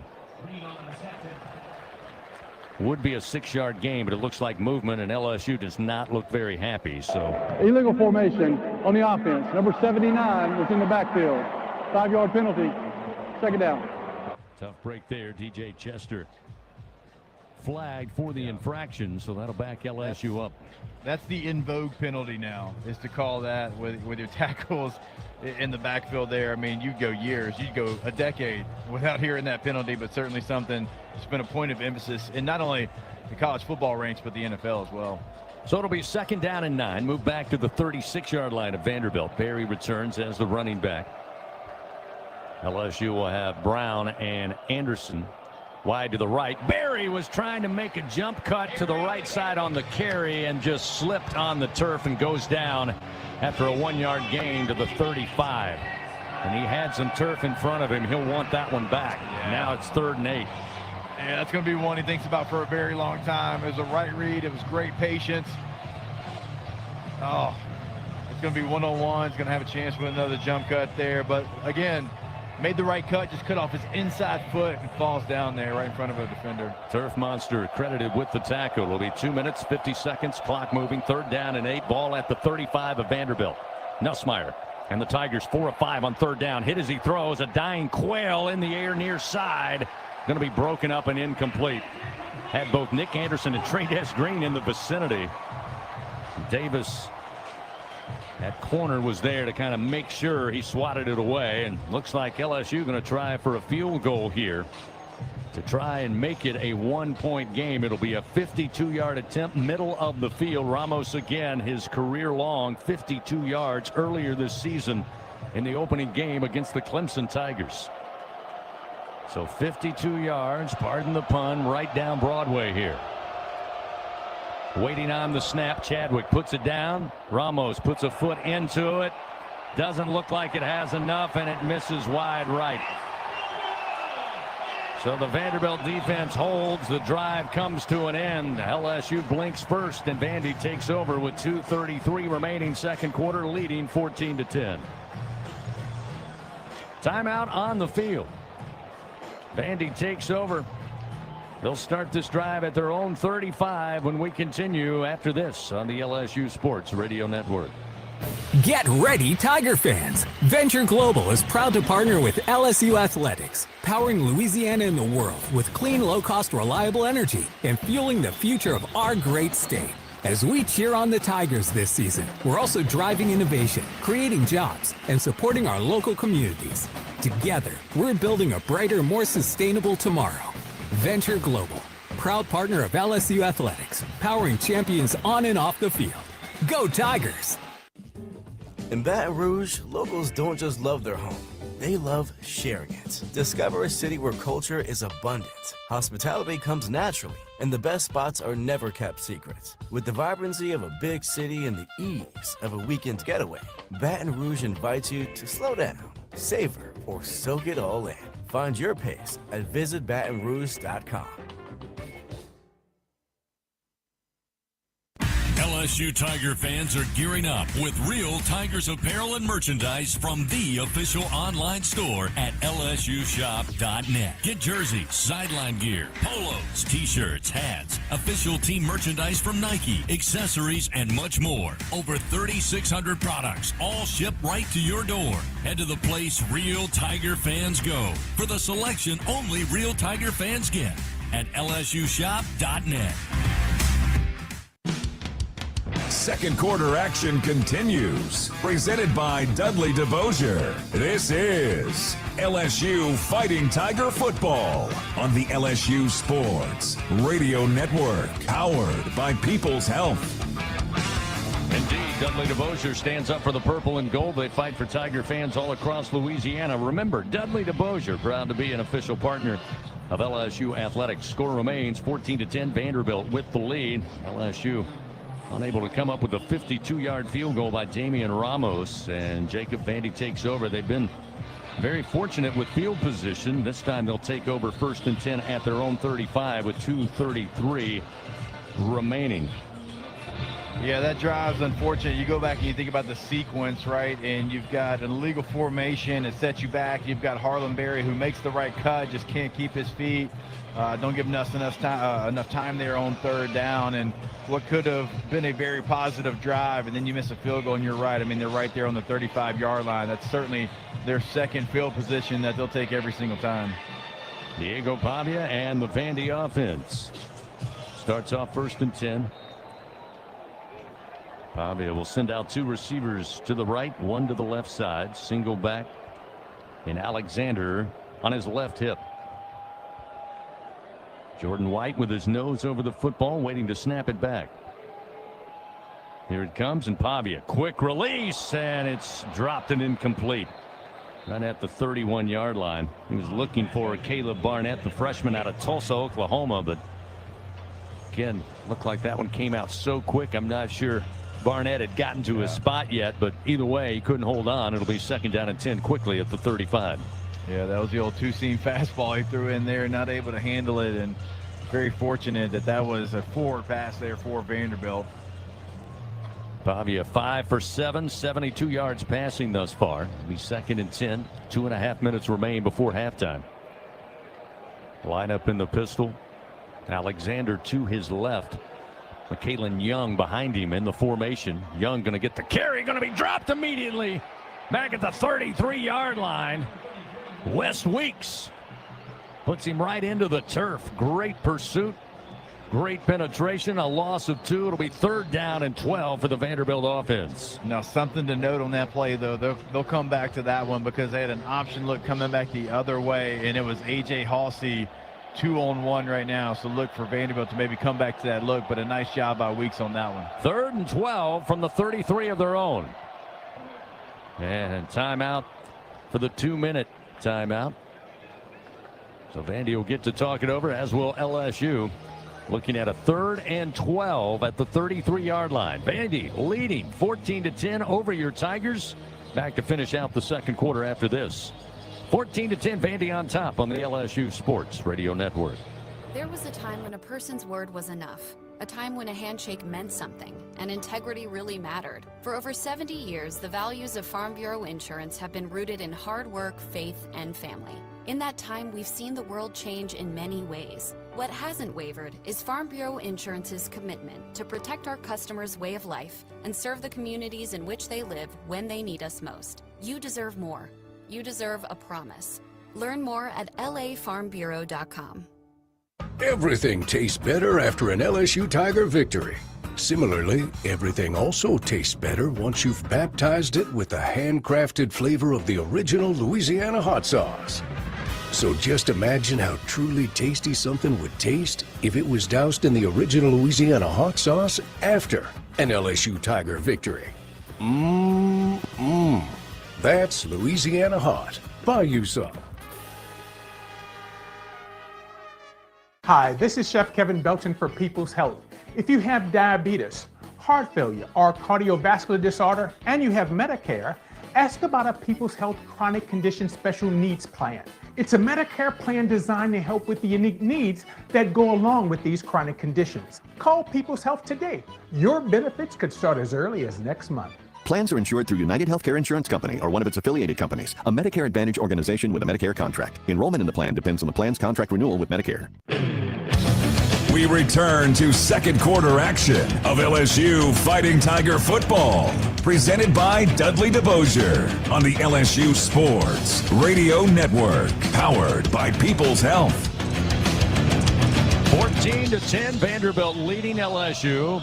2-minute timeout, so 2 minutes remaining until halftime. LSU Athletics would like to thank its corporate partners again: Cox, McDonald's, Our Lady of the Lake Health, Albertsons, Louisiana Blue, Coca-Cola, and Hancock Whitney. Let's go down on the field for a Sunshine sideline report. Gordy Rush, what you got? Tyree Adams is done for the afternoon. He's in street clothes, on crutches, and his right ankle, they have it in a boot. So he is done. It's going to be DJ Chester the rest of the way for the Tigers. Thank you, Gordy. Both Jacob and Gordy Rush, we all had a chance down there on the turf. We saw Harlem Berry go down. You guys know a little bit about turf versus grass. What do you think about the surface here at First Bank Stadium, Jacob? Yeah, look, I'm always going to be in favor of grass. Always and forever. Not a big fan of playing on turf there. It's not very forgiving. And so when you cut off your inside foot like Harlem Berry does, he ends up on the ground there. So, look, but still, he saw it. And that's the most important part. He saw the cut that he was supposed to make. He is seeing it really well here. I mean, massive play coming up here. But the offense, you know, they've been on schedule for the most part. So let's see if the defense can get them the ball back here. 3rd down and 12 for Vanderbilt. Huge Bingo Pest Product 3rd down opportunity for your Tiger defense with an even 2 minutes before halftime. And we talked about Vandy coming in nearly 60% on 3rd down conversions, and they're 3 for 4 today. But they're typically looking at 3rd and short. This will be 3rd and 12. Let's see if the Tigers dial it up here. 4 at the line of scrimmage, including Harold Perkins. Check that. 5 at the line of scrimmage. Is Pavia in the shotgun. Takes the snap. He's looking to throw. Comes out of the pocket to his right. Now backpedals to his left. Throws it short. He gets it to Alexander. Running far side. Diving, but looks to be short. Up across the 40 to the 44-yard line. That time LSU had Mansour Delane and A.J. Halsey. They were diving. Alexander was diving, but he looked like he mistimed his jump and going to come up short. It'll be 4th and a yard, and Vandy going to keep the offense out there on the season this year. 6 of 11 for 55%. Pavia looking to throw on 4th and 1. Escapes a little bit of pressure. Now back pressure comes, and he's going to be dropped at the 35-yard line by Wes Weeks. Hey now! Turnover on downs. LSU will have it with 1:43 to play in positive territory.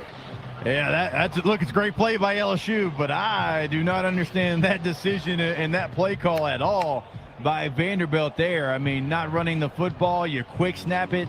And look, LSU was late getting on the field, but I think Diego Pavia just thought too much about the decision and tried to be the smartest guy in the room on that one, and it backfires on him. That sack brought to you by Train for Wes Weeks. Hard to stop a train, hard to stop the Tigers. So LSU gets the football back, down 14-10, 1:43 to go before the half, and they'll start this at the Vanderbilt 36-yard line. Opportunity is knocking. Can the Tigers walk through the door? Nussmeier in the shotgun. Here's the snap. The give. Looking to go downhill to his left is Durham. He'll be wrapped up and stopped just inside the 35 at the 34 for a pickup of 2. It'll be 2nd down and 8 with 1:31 clock moving. Both teams with 2 timeouts in their pocket. LSU taking a little time to line it up here. Down to 1:20. 2 wide to the right, 2 to the left. That's the short side of the field as they scrimmage from the near side hash. Nussmeier now digs into the shotgun with 1:13 remaining here in the second quarter. A little low snap and handled. Blitz is coming. Nussmeier delivers in the air. Catch made at the 22-yard line near side. Bringing it in is Xavier Thomas. And that'll pick up a Louisiana Blue first down for the Tigers. Stops the clock at 1:03 as LSU again will have to line up quickly as they reset the chains. Yeah, look, I give Nuss a lot of credit. He's staying in there as long as he possibly can, but they're going to have to protect him a little bit better. He's taken a couple of real big shots here so far in this first half. Good news, Thomas got out of bounds, so it did stop. Now they'll start and try to drive on the carry to the right side is Durham, and he'll be smothered up and dropped by Joshua Singh, and LSU will burn a timeout to preserve 52 seconds here in the second quarter. A loss of 2 on the play will set up 2nd down and 12 now for the Tigers as they talk it over. Gordy, it's 82 degrees here in Nashville, but down there before the game when it was in the mid-70s, you could feel it might get a little warm down on the playing surface. How is it down there for not only you, but, you know, the players? Yeah, it's definitely surprisingly warm, right? It's certainly much better than any game in September in Tiger Stadium. I don't know that that's necessarily a huge factor on this team. I think, you know, Jacob, what we talked about, first time that you're playing on turf this year. Of course, this is Vanderbilt's home field. Now LSU has it in a turf field, and they're indoor, and they have one outdoor as well. For me, just watching the Tigers, they've slid and had more problems with footing than Vanderbilt has in this game. Yeah, you're right. And it's things like you can't really get away with a lot of things on turf like this there. So certainly something that's played a factor here early in the game. But LSU with a big opportunity here. Ball placed down between the hash marks. 2nd down and 12 at the Vandy 25-yard line. They put 59 seconds back on the game clock. Here's the snap. Unique formation. They'll set up a screen, and it's nearly intercepted. They were looking for Thomas at the 25-yard line, and it was in the hands. Bounced off, and Vanderbilt had an easy chance for their defensive line to take it away. Luckily, it falls harmlessly to the turf, and it sets up 3rd down and 12. Tigers lucky to get a do-over here on 3rd down. Incredibly lucky. That could have been a disaster. This is a points drive. No matter what, this is a points drive. LSU very lucky. It's not Vanderbilt's football. Juwan Johnson will check in at running back. 2 receivers right, 2 to the left side. Again, ball middle of the field as Nussmeier takes another low snap. Pressure coming. He throws, but nobody at home. He was looking downfield for Kyle Parker. Parker not able to get to it from the far side, and that's incomplete. Sets up 4th down and 12, and the Tigers again will have to send on the field goal unit. Try a 42-yarder here to try and make it a 1-point game with just 50 seconds remaining in the second quarter. That was a unique formation, Gordy, on that play that nearly was intercepted. And again, it kind of took the rhythm away, and that last play going nowhere on the pass attempt. So now Ramos missed on a 52-yarder a few moments ago. Will try to get his second made field goal of the day. The kick is on its way. Plenty of leg, and the kick is good. That will make it 14-13. Vandy with a 1-point lead after Damian Ramos with the kick, and with that good kick, the good hands at Allstate will contribute to the Tigers General Scholarship Fund for student athletes across all sports. Thank you, Allstate. Put an asterisk by that. LSU gets the big turnover on down. Start the drive at the 36. 6 plays, only 11 yards and 44 seconds before that 42-yard field goal. But hopefully, Jacob, that's not a huge opportunity that hurts LSU the rest of the day. Yeah, I mean, you got to get points there. So you did get 3 points. That's the key thing. I mean, that would have been a crusher if you had that 4th down stop. You don't get anything. They get the ball coming out of halftime. So you do get the 3. You wanted the 7 there, but you're right about the trick play that they tried to run. It did just kind of halt all the momentum that you had there. And then Vanderbilt on 3rd down plays cover 0. They bring everybody, and Nussmeier didn't have enough time to hit anybody downfield. Trey Richardson back deep for the Commodores. Had a nice return of 43 yards earlier in the first quarter as Aaron Burrell. Here's the approach, and Aaron puts it in the air, end over end, is going to hang up. Richardson kind of come over, fielded at the 5-yard line, middle of the field, comes straight up the middle, tried to break it outside, but grabbed by the arm and slung down after reaching the 22-yard line, and that's where Vandy will start with 39 seconds. Tylen Singleton with a great play on teams brings down the ball carrier quickly. So with 39 seconds, Diego Pavia and company will work with 2 timeouts here, leading by 1, 14-13. Coming up at the half, it'll be the ISC Constructors Fighting Tiger halftime report. We'll hear from Coach Brian Kelly on his way into the locker room. Then Brian Haldane will take us through the first quarter highlights, first quarter stats, and of course a scoreboard as a couple of games about to get started across the top 25. So with 39 seconds, Pavia back out on the field. 2 receivers, check that. 3 receivers to the right, 1 to the left, and a single back. 1st and 10, Pavia. Plenty of time in the pocket, airs it out far side, one-on-one. Catch made up around the 43, up across the 45 to the 47-yard line. Junior Sherrill, the junior out of right here in Nashville. P.J. Woodland was on coverage, and Sherrill able to find it first. 25-yard reception. It's 1st and 10 now, moved up to the 47-yard line. Empty backfield. Pavia, long throw, going to be broken up. Dangerous throw. Looking to the near side, outside the numbers to Richardson. Mansour Delane. Not a guy you want to throw too often, and they're lucky there. That was a long throw from the far hash to the near sideline, and Delane about a half step from taking that the other way. Yeah, that was almost 6 for the Tigers going the other way, and you're right. If I'm picking on anybody out there, number 4 is probably the 11th choice that I would have of the Tiger defense. Especially throwing the ball a good 60 yards across the field. 30 seconds remain here in the second quarter. 2nd and 10 now at the Vandy 47-yard line. They lead 14-13 over LSU. Pavia now will move the running back, McKeelan Young, from left to right hip. Here's the snap, again looking to throw in the middle of the field, having to readjust and come back for it, and making the grab at the LSU 38 is Richie Hoskins, the grad student. Picks up 15 yards and a first down. Pavia ready to go. Snap is back with 23 seconds. Airs it out near side, but throws it away. Nobody at home has great coverage downfield. He had no options, but nobody for Vandy near that play. And that'll stop the clock with 17 seconds and make it 2nd down and 10 at the LSU 42. Yeah, the referees are pointing to a receiver, but the guy they're pointing at was about 11 yards from the football there. So Diego Pavia might have gotten away with one there, but they got touchdown on their mind, CB, on this drive, not just setting up for a field goal. Well, in case they have to use the field goal, Taylor well within range. He's 5 for 5 on the year, has a long of 51 earlier this season in the win over South Carolina. 2nd down and 10 at the 17. Trip receivers to the left, 1 to the short side of the field, the right. Empty backfield. Pavia with the ball in hand, looking to run, coming near side, gets outside the numbers at the 30 and steps out of bounds at the LSU 28-yard line, picks up 9. It'll be 3rd and 1 with 11 seconds remaining. Yeah, you got to have somebody for him.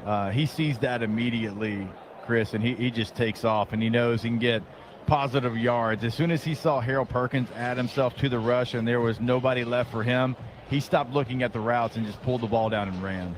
3rd and 1 at the LSU. They mark it just inside the 28. 14-13, Vandy with a 1-point lead. Trip receivers to the left, 1 to the right side with a single back.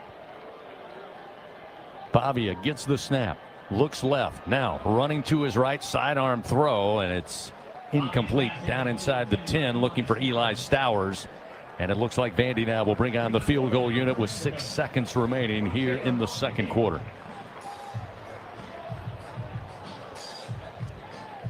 Yeah, that was a very aggressive drive, obviously, by Vanderbilt to try to set up to get points here. I mean, there was never any kind of doubt what kind of speed they wanted to go with, even backed up where they were to start this drive with under 40 seconds left. Brock Taylor going to try a 46-yarder. Ball will be placed down on the near side hash, kicking left to right. Placement is down. The kick is up. Plenty of leg, and it is good. Had plenty of distance on the kick. Able to keep it right between the uprights. And that will lift Vanderbilt to a 17-13 lead with 2 seconds remaining on the second quarter clock.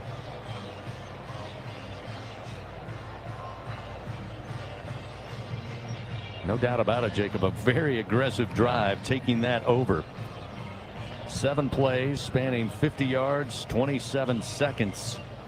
And they end up with a 46-yard field goal to extend their lead 17-13 just before the half. Yeah, and that's the kind of confidence they have in Diego Pavia as the leader of that offense, right? I mean, even right, you're starting around the 20-yard line, and I mean, he's dropping back with an empty backfield, right? I mean, no protectors back there, and you're able to get 3 points in an answer to what LSU was thinking was going to be some positive momentum going into halftime. Back deep for the Tigers, Barryon Brown. Back there with him will be Kyle Parker. Brock Taylor set to kick it back here. The Tigers yet to get a return. All of Brock Taylor's kickoffs have been in the back of the end zone.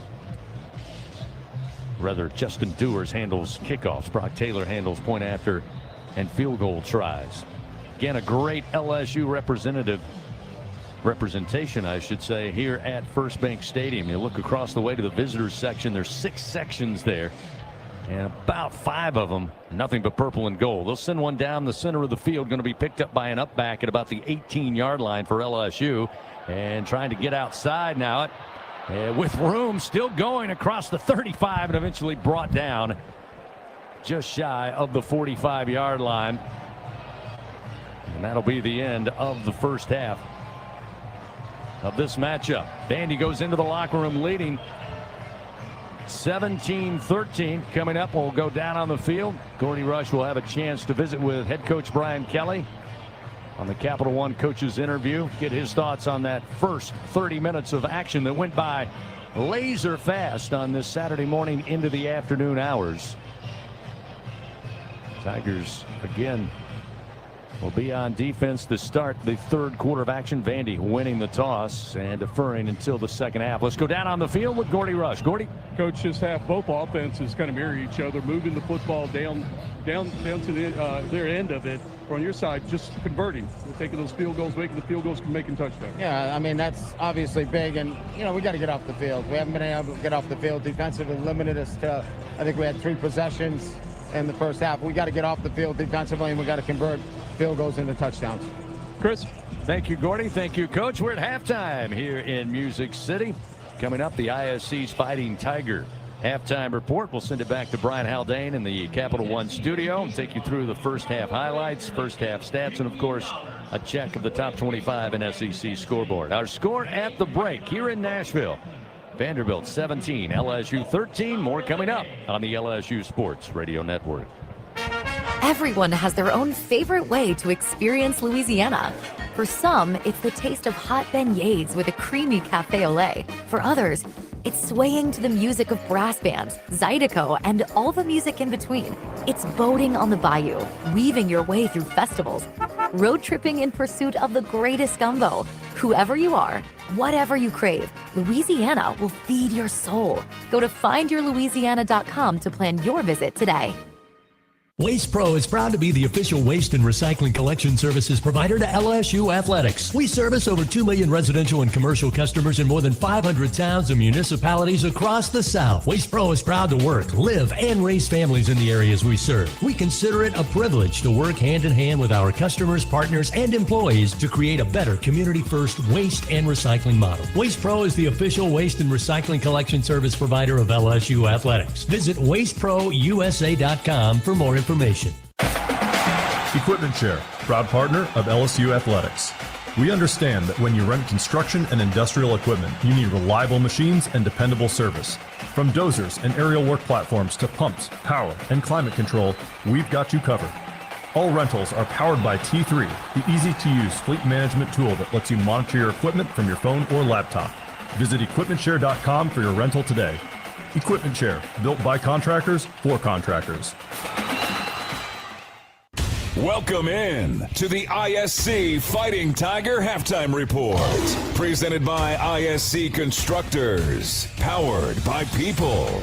Coming up, a breakdown of the first half with highlights, stats, and a check of the Republic Finance scoreboard. Now, from inside legendary Tiger Stadium in the Capital One studios, here again is Brian Haldane. Bringing it back into Capital One Studios. Capital One is offering checking and savings accounts with no fees nor minimums. What's in your wallet? We are going to start you off with that scoreboard update presented by Republic Finance. Visit Republic Finance for all your personal loan needs. Get started at republicfinance.com/Tigers. Normally when we do the top 25, we break it down from 1 to 25, but since we have an 11 a.m. kickoff, it's easier to do this chronologically. Already in the books, number 2 Miami takes their first L of the season. Louisville goes into Miami, comes out with a 24-21 win last night. Also taking an L last night, Nebraska gets beat 24-6. So Nebraska going to fall out of the top 25 as they are number 25. They fall 24-6 to Minnesota last night. All right, 2 other top 25 games going on right now. 12th ranked Georgia Tech is at Duke. That game is deadlocked at 7. They are at halftime. Just about midway through the second quarter at South Carolina, number 14 Oklahoma is taking on South Carolina, and Oklahoma's in charge of this one. 14-0 your score right there. Coming up at 2:30, number 1 Ohio State will be at Wisconsin. Michigan State will be at number 3 Indiana. Fast forward to 4:30 p.m., you'll have 4th ranked Texas A&M at Arkansas. Let's go back to 2:30. There's another game in that slot that kind of matters a little bit. 5th ranked Ole Miss is going to be at number 9 Georgia. 3 p.m. brings you Texas Tech, 7th ranked in the nation. They are at Arizona State. Also at 3 p.m., 22nd ranked Memphis is at UAB. 5:30 p.m., you got number 5 Oregon going to be at Rutgers. 5:30 p.m., Washington State at 18th ranked Virginia. Number 21 Texas will be at Kentucky at 6 p.m. 6:30, another big one in the Southeastern Conference. Number 11 in the nation, Tennessee, is at number 6 Alabama. Also at 6:30, Southern Cal will be at 13th ranked Notre Dame. Florida Atlantic will be at 19th ranked South Florida. 6:45, also in the Southeastern Conference, 16th ranked Missouri will be at Auburn.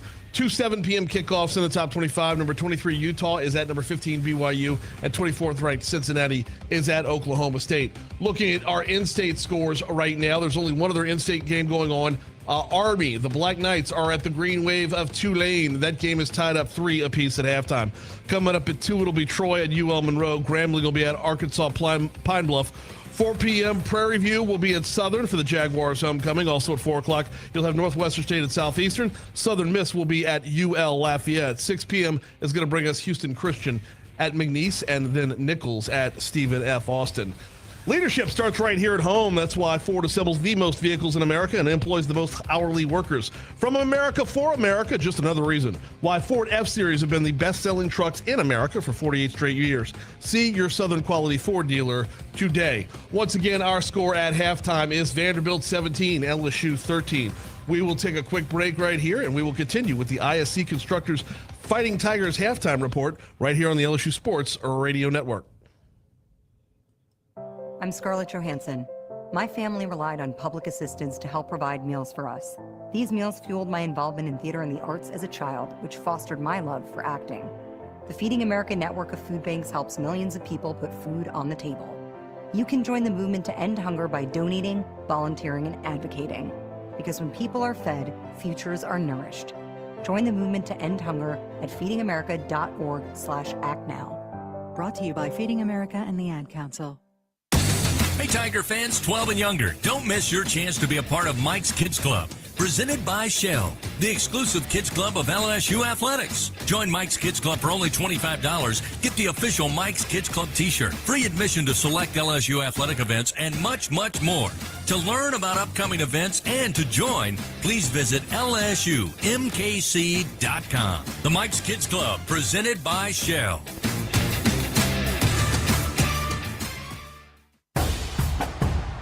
Every Tiger knows it's not just about where you are, it's about how you play the game. At LSU Online, we bring that same grit and greatness to your education. Whether you're watching from Baton Rouge or beyond, you can earn your degree on your time from anywhere. Flexible, online, built for Tiger Nation. Visit online.lsu.edu and win where you are.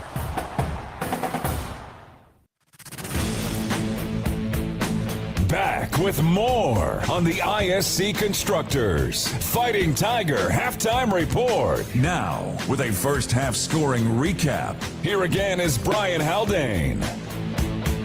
Do you have questions about Medicare? Let us help. Aetna has Medicare Advantage plans that include prescription drug coverage with a $0 plan premium. Call Aetna today at 888-76-AETNA to learn more. We are at 17-13. Vanderbilt has the lead. How did we get there? Well, LSU took the opening kickoff for a 12-play, 44-yard drive. They would score on their first drive of the game for the season to put LSU up 3-0 on a Damian Ramos. Damian Ramos was at a 48-yard field goal to make it 3-0 LSU.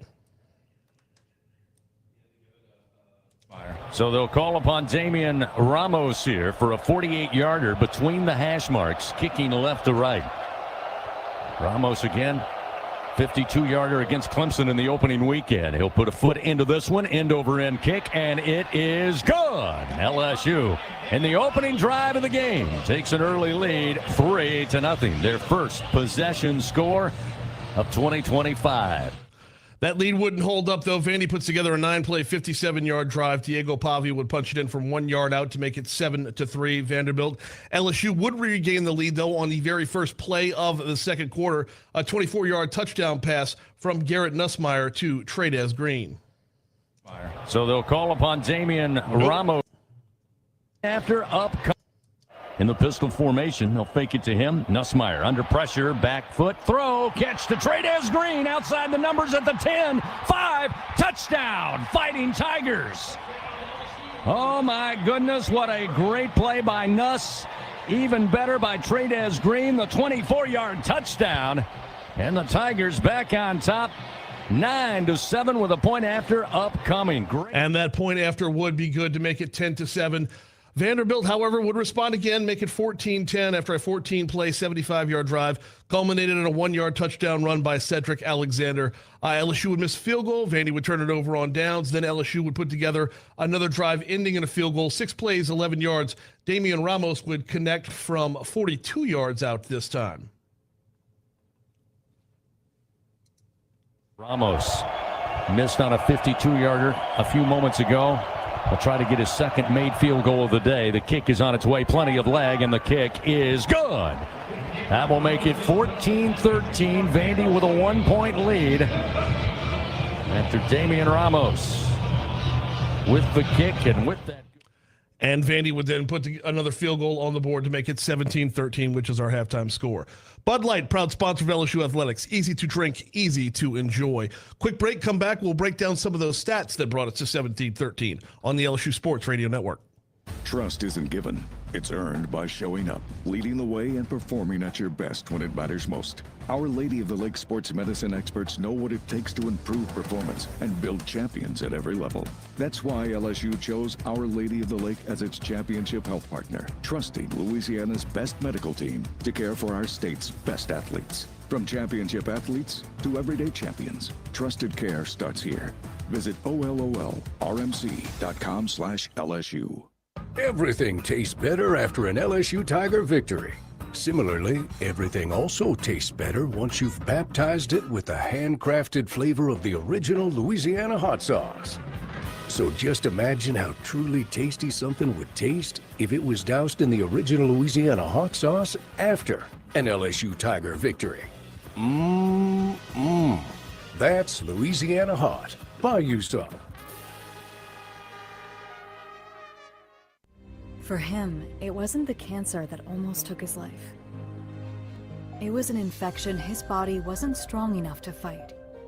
Antibiotic resistance is a global crisis, targeting those who are already vulnerable and claiming over 1 million lives each year. But an LSU discovery is changing the game. Our unique biotech starves bacteria, stops growth, and gives the body a chance to heal. Because behind every breakthrough is a life worth saving.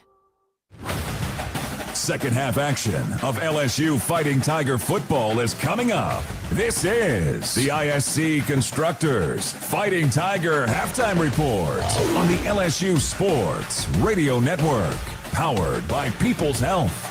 Leadership starts right here at home. That's why Ford assembles the most vehicles in America and employs the most hourly workers. From America for America, just another reason why Ford F-Series have been the best-selling trucks in America for 48 straight years. See your Southern quality Ford dealers.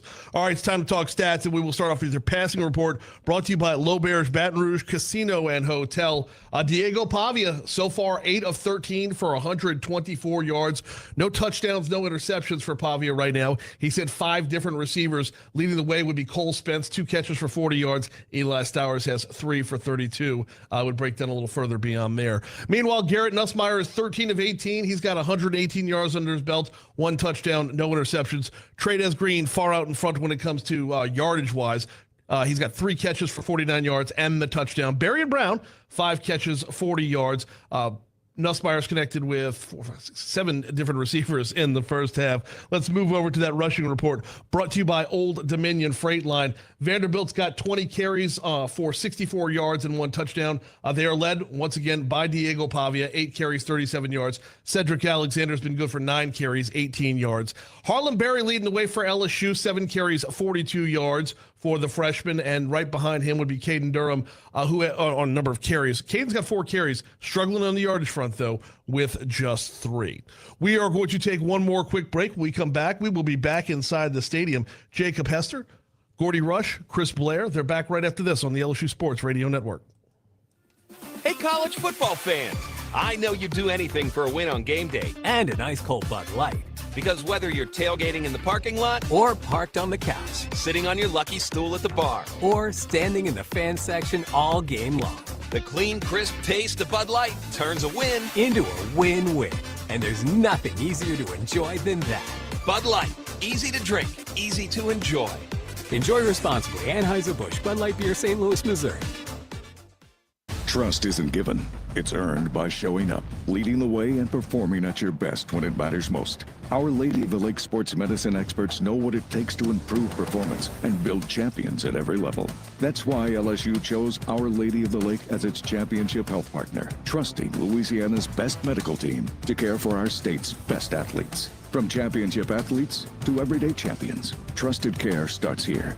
Visit OLOLRMC.com/LSU. This is Secretary of State Nancy Landry. Knowing the rules of the game is critical for both athletes and fans. Elections are no different. Changes are coming to Louisiana's primary elections next year, so before voting in April, visit GEAUXvote.com or download the free Go Vote mobile app. Keep your registration current, understand how your party affiliation affects your options, and learn about offices affected by the new law. Know before you go, and go Tigers!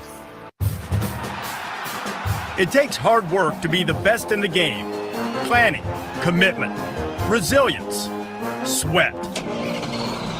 That's why Old Dominion Freight Line, the #1 national LTL carrier for quality, works hard to be the best in the game and is proud to support those striving to be the best in theirs. Old Dominion Freight Line, official freight carrier of LSU Athletics, helping the world keep promises. This has been the ISC Constructors Fighting Tiger Halftime Report. Presented by ISC Constructors. Powered by People. Second half action of LSU Fighting Tiger football begins on the LSU Sports Radio Network. Powered by People's Health. Here again are Gordy, Jacob, and Chris.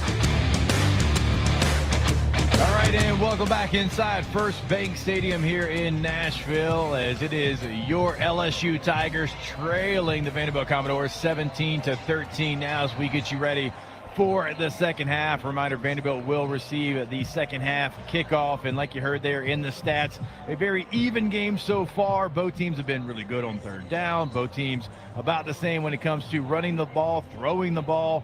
Both teams 1 sack, both teams kind of low in penalties. The story and the difference has been Vanderbilt's been able to get into the end zone and LSU's had to settle for field goals. And we'll see if LSU's defense can make those adjustments and what LSU's offense has in store here in the second half. And we'll welcome back on to the broadcast the voice of your LSU Tigers, Chris Blair. Thank you, Jacob, and you sum it up nicely. 17-13 Vanderbilt with the 4-point lead, and both teams with 4 possessions. They've scored, both have on 3 of those. The difference, 2 touchdowns and a field goal for Vanderbilt. LSU, 1 touchdown and a couple of field goals. And again, the Commodores winning the toss of the coin. They defer until the second half. And if you're LSU's defense, you probably want to go back to that 3rd possession. And again, you got a little help from Diego Pavia, who had 4th and a yard and decided to try to improvise, and LSU got him for a big loss and took over at the 36, and of course that returned into a field goal. But You're looking for a dominant stop, and you would love to make it again on this opening drive, Jacob, of the third quarter. Yeah, and you heard Coach Kelly talk about it with Gordy on the way into the locker room. I think you want to have a quick stop as well, because every drive, and really for both offenses, it's been long drives, and they've had success. And we talked about the third down efficiency rate for both teams. So a 3-and-out is what Brian Kelly wants to see here. He wants to see his defense get off the field, put his offense back on there. And the offense, they moved the ball. They certainly would have wanted a touchdown when they get the turnover on downs. But so far, they're moving the ball, holding those long drives themselves as well. So a 3-and-out would certainly be welcomed by the LSU coaching staff. Vanderbilt able to get that field goal with just 2 seconds remaining in the second quarter. Again, 188 yards total for the Commodores, 160 for your Tigers. And again, as Jacob has said, and we've talked about throughout that first half, very similar numbers. And again, when you look at these two teams coming into the game, they had similar numbers, both offensively and defensively. So maybe not a huge surprise that right now we got a 4-point ball game with 30 minutes left to settle this one out. While we have a moment before we start second half action, let's pause 10 seconds, station identification. This is Fighting Tiger Football on the LSU Sports Radio Network.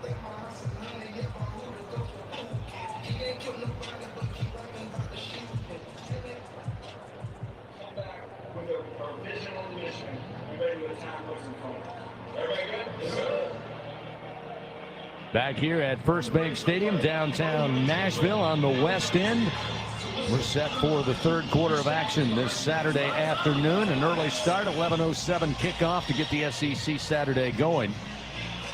Vanderbilt ready to go. They'll line up, set to receive the kick. LSU breaking from their huddle. They get set to kick it to start this third quarter of action. Let's see if we can check in with Gordy Rush, our sideline reporter. And Gordy, as Jacob and I just talked about, Coach Kelly said it to you going into the locker room. Got to exchange those field goals for touchdowns, but it's all going to start on the defensive end here on this opening drive for Vanderbilt. Yeah, 100%. Having a little chance to hear a little Coach Baker's discussion. Just recognizing the situation and realizing who you're dealing with Fabio. Too many times they allowed him to get outside the pocket and create mayhem. I mean, like Jacob said, the running plays, I think, by and large, LSU's done a really nice job with the run game. It's when Pavia has improvised, he's made big plays.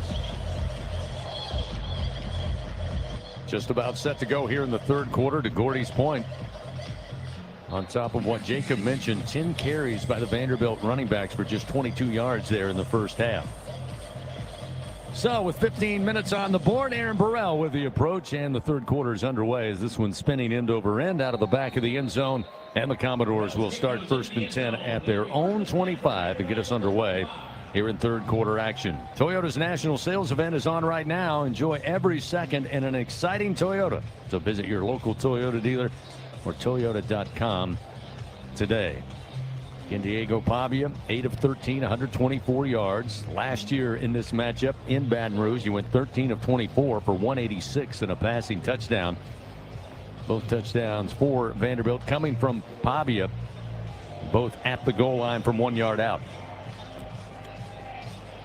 I should say a third touchdown, or another touchdown by the running back for Vanderbilt. So the Commodores will start with the pistol formation. 1st and 10 from their own 25. 2 receivers to the left. Pavia rises up, checks the defensive front, now gets back in position, takes the snap. Hand off with a hole off the right side, up across the 30 to the 32-yard line on a 7-yard pickup. Sedrick Alexander, the junior out of Austin. Wes Weeks, along with Devon Keys, there to make the tackle. But we got a Tiger slow to get up, down at a knee at the 24-yard line. Now he's sitting down. It looks like Jack Pyburn shaking up on the play. Yeah, LSU already down, Chris, an edge rusher with Butler out in this game. So if he's out for any extended period of time here, certainly would test the depth of the LSU edge rushers. Yeah, just brought freshman C.J. Jackson into the game, so he's had limited time this year. So Pyburn on his own power, going to try to make his way to that far sideline there. Again, we'll have to step out for at least this play, but again, a good indication that he may be back very quickly. It'll be 2nd down and 2 for Vandy. Just underway here in the third quarter. The ball moved up to their own 33. Alexander, by the way, the running back, 10 carries, 26 yards. Has one of the Vandy touchdowns on the day. They'll have 3 wide to the left. Single back to the right side of Pavia as they scrimmage from the near side hash. And they'll have the little jet sweep coming near side. Richardson breaks a tackle, stays upright across the 40. Makes his way to the 45-yard line on a 12-yard gain. Looked like LSU had it sniffed out. Just couldn't make the tackle, and Richardson picks up the first down for the Commodores. Yeah, you had a shot at him right there, and the receiver able to get on your edge, break a tackle. But again, you're in position. Those are the plays you want to make in the backfield there. A nice job, actually, by the young player, C.J. Jackson, that came into the game doing his job and holding point there on the edge, coming in for Pyburn. So now 1st and 10, ball at the Vandy 45-yard line. They attack left to right to open this drive in the third quarter. Pistol formation, Pavia fakes the handoff, rolling to his left, airs one out and overthrows it out of bounds. Catch made at the 25 of LSU, but he was already on the white line. It's incomplete, looking for Trey Richardson. DJ Pickett, freshman corner on coverage. That'll set up 2nd and 10 at the 45. Yeah, that's kind of how Diego Pavia ended that first half, right? Just, hey, one-on-one coverage, let me throw it up. Let me allow my receiver to try to go make the adjustment. Now, at the end of the first half, on P.J. Woodland, they're able to get that done. Nice job by DJ Pickett continuing to push the receiver out of bounds and not really have an opportunity. 2nd down and 10. Pavia this time will have 2 receivers to the left side. 1 receiver to the right. Here's the snap. Looking left, now across the middle of the field, underneath. Catch made by the tight end. Cole Spence pick up 9 yards and get into positive territory at the LSU 47. Yeah, that's just a very, very simple tight end middle route. Sees the linebackers, 1 rush, 1 drop into coverage, and just finds a soft spot in the defense there. Sets up a 3rd and 1 for Vanderbilt's offense. 2 tight ends involved in this offense. 80 yards so far receiving for the Commodores. It'll be 3rd down and 2. Ball at the 47 of LSU. Pavia again lining up in the shotgun formation. McKalen Young, the single back behind him. A receiver to each side. Setting up option. Here's the pitch. Coming near side. Stepping through some defenders and loose inside the LSU 30. Eventually brought down inside the 25, down around the 20-yard line. Tamarcus Cooley saves what could have been a score, but a big run by McKalen Young, the junior out of Midland, Texas. 27-yard scamper on the carry. Again, LSU in the vicinity. Not the greatest of blocks out there on the edge, but he's able to just slip right through. Yeah, it was actually Devon Keys who wasn't fast enough flowing to try to get to that pitch there. Kind of waited on Diego Pavia. You have somebody for him. Jack Pyburn had him. You like to see Devon Keys just go right now to the pitch, man. By the way, Pyburn, who had to check out on the first play of scrimmage, back out there on the defensive end for LSU. 1st down and 10 inside the red zone at the 19. They'll try to stretch it far side on the run and eventually running out of real estate, but making it to the 12-yard line is Trey Richardson, who's now getting involved, moving the ball down the field. A pickup of 7. It'll be 2nd down and 3 just outside the LSU 11-yard line. Yeah, so on that play, Terrell Perkins Jr. that's got contained, and he gets a little too interested in what's going on maybe with Diego Pavia. And look, your job's your job, and I'd like to see maybe Harold rush up the field a little bit more, knowing you've got Wes Weeks right there in the middle for Pavia. Ball at the 11-yard line of the Tigers. 2nd down and 2 for the Commodore offense. Again out of the pistol. Pavia waits on the snap and gets it. Quickly handoff and caught in the backfield. Perkins had him, but slipping through to pick up the first down is Sedrick Alexander inside the 10 down to the 8-yard line. Devon Keys and Perkins will be credited with the tackle, but Harold had a chance there to maybe get a stop for a loss and just couldn't wrap up. Got him up around the shoulders, but Alexander, too good a center of gravity, goes right through it at 5'9", 207 pounds. So now it's 1st down goal to go at the LSU 8 here on the opening drive of the third quarter, with Vandy up 17-13 already. 3 receivers left. That's the wide side of the field as they scrimmage from the near side hash. Again, it'll be Alexander behind Pavia in the pistol formation. Here's the snap. Option to the left. Pitch to Alexander on the outside. Stops and then tries to cut. He's brought down just inside the LSU 4 by Halsey and Perkins that pick up a 4. It'll be second down, goal to go from the LSU 4-yard line. Yeah, Vanderbilt's found something they like there with that speed option.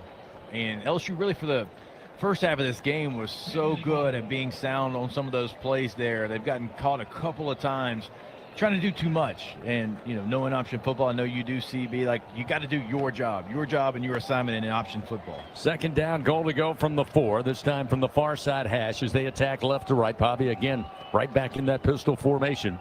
Alexander behind him. Here comes Fisher, the leading fullback, and Pavia going to pull, try to stretch it far side, down inside the 2, but steps out of bounds before hitting the pylon. They'll mark the ball down, I believe, at the LSU 1. Jack Pyburn giving chase. A little slow to get up on that far side boundary, but he's kind of slowly making his way back to the line of scrimmage. It'll be third down, goal to go from the 1 here. A.J. Halsey, been a busy man out there defensively at the rover position. Already 12 tackles on the day to lead LSU. Third time today that Vandy has been down there at the 1-yard line. Both previous opportunities, they punch it in. 9:11 clock moving here, third quarter, third down, goal to go from the 1. Here's the fake by Pavia on the handoff and a wide open throw into the end zone to the tight end, Cole Spence. That one looked way too easy. And Vanderbilt extends the lead 23-13 with a point after upcoming. Yeah, it looked easy because you have somebody that in Harold Perkins that's got man coverage in that. And look, it's tough. You're thinking run. Totally understand that. But you got to know you've got an eligible receiver. So when you're in man coverage right there and he goes out into a route, you got to go cover the guy. Now, Diego Pavia probably has the edge and he might run the ball in there anyways, but that is your responsibility there on that play. Brock Taylor trying to add one more for the Commodores. Snap is back, placement down, kick is up, and the kick is good. 24-13, largest lead of the day for the home standing Vanderbilt Commodores. They take the opening drive of the third quarter, 10 plays, 75 yards, 5 minutes and 57 seconds off the clock. We got 9:03 remaining. Tigers get the football when we return. They trail 24-13 on the road here in Nashville on the LSU Sports Radio Network. Chris Jackmick, I served in the United States Air Force and I deployed 3 times. Being a veteran, it's interwoven into your DNA. It is really the absence of the connection and the purpose that can really drive a lot of veterans to some negative thoughts. For those who are in a suicidal crisis, the window of time to save somebody's life is very short. Our duty is to protect ourselves and protect our families. And one way you can do that is store your weapons safely. Store all your guns securely. Help stop suicide. Brought to you by End Family Fire and the Ad Council. He's got a seam. He's down the near side hash. Tiger fans, if you've ever wanted to listen to the LSU Sports Radio Network while watching your Fighting Tigers on TV, now you can, and it's easy to do. Just pause the TV. Use the LSU Sports mobile app to stream the audio on your smartphone or tablet. Connect to a smart speaker, then wait for the audio to catch up to the point your TV is paused. Push play, and you are all set. Watch the Tigers and listen with the LSU Sports Radio Network and the LSU Sports mobile app. 15-10-5, touchdown! Tigers! I'm Richard Funtner, president of the Louisiana Farm Bureau Federation. My brother and I grow rice, soybeans, and raise crawfish on our farm in Evangeline Parish. For a fourth-generation farmer like myself, Louisiana Farm Bureau is as much a part of my life as checking traps or harvesting rice. Our organization is more than 145,000 members strong, and we've been around for more than 100 years. The Louisiana Farm Bureau spans generations, and we want you to join our family. Visit lafarmbureau.org, the Louisiana Farm Bureau Federation, the voice of Louisiana agriculture. Champions make plays on the field and in life. With LSU Online, you can keep your career moving, earn your degree, and still run your own game plan. Learn anytime from anywhere and take the next step toward your goal line. It's time to make your move, Tiger fans. Visit online.lsu.edu. LSU Online. Win where you are. Live coverage continues. This is LSU Fighting Tiger Football on the LSU Sports Radio Network, powered by People's Health. Back here in Nashville, Vanderbilt extends the lead on the opening drive of the third quarter. It's now 24-13 Commodores, and LSU getting the ball for the first time here in the second half. And Jacob, things starting to get concerning here. 5 Vanderbilt possessions in the game. Again, neither team getting a ton of possessions. That's because the offense, as you pointed out, for both squads up and down the field. Unfortunately for LSU, there's 5 possessions for Vanderbilt. LSU stopped them just once, and that was the turnover on downs back in the second quarter. Since then, 3 touchdowns and a field goal, and that's where we are, 24-13. Yeah, it's been a really nice job. I mean, both offenses, but certainly Vanderbilt. I mean, putting the ball in the end zone, that was a really nice drive. A lot of different looks, a lot of different plays, run, pass, options, everything there on that series. This time, Barryon Brown going to take the kickoff from the goal line, far side, try to come middle of the field. Now turns it upfield. Flags fly everywhere as he is stopped around the 24-yard line. And this one looks like LSU going to be backed up to start their first drive of the second half. Time now to take a look at the performance report presented by BASF. We create chemistry. We mentioned a moment ago before the timeout defensively, A.J. Halsey been extremely busy. He's got 12 tackles, 8 of those solo.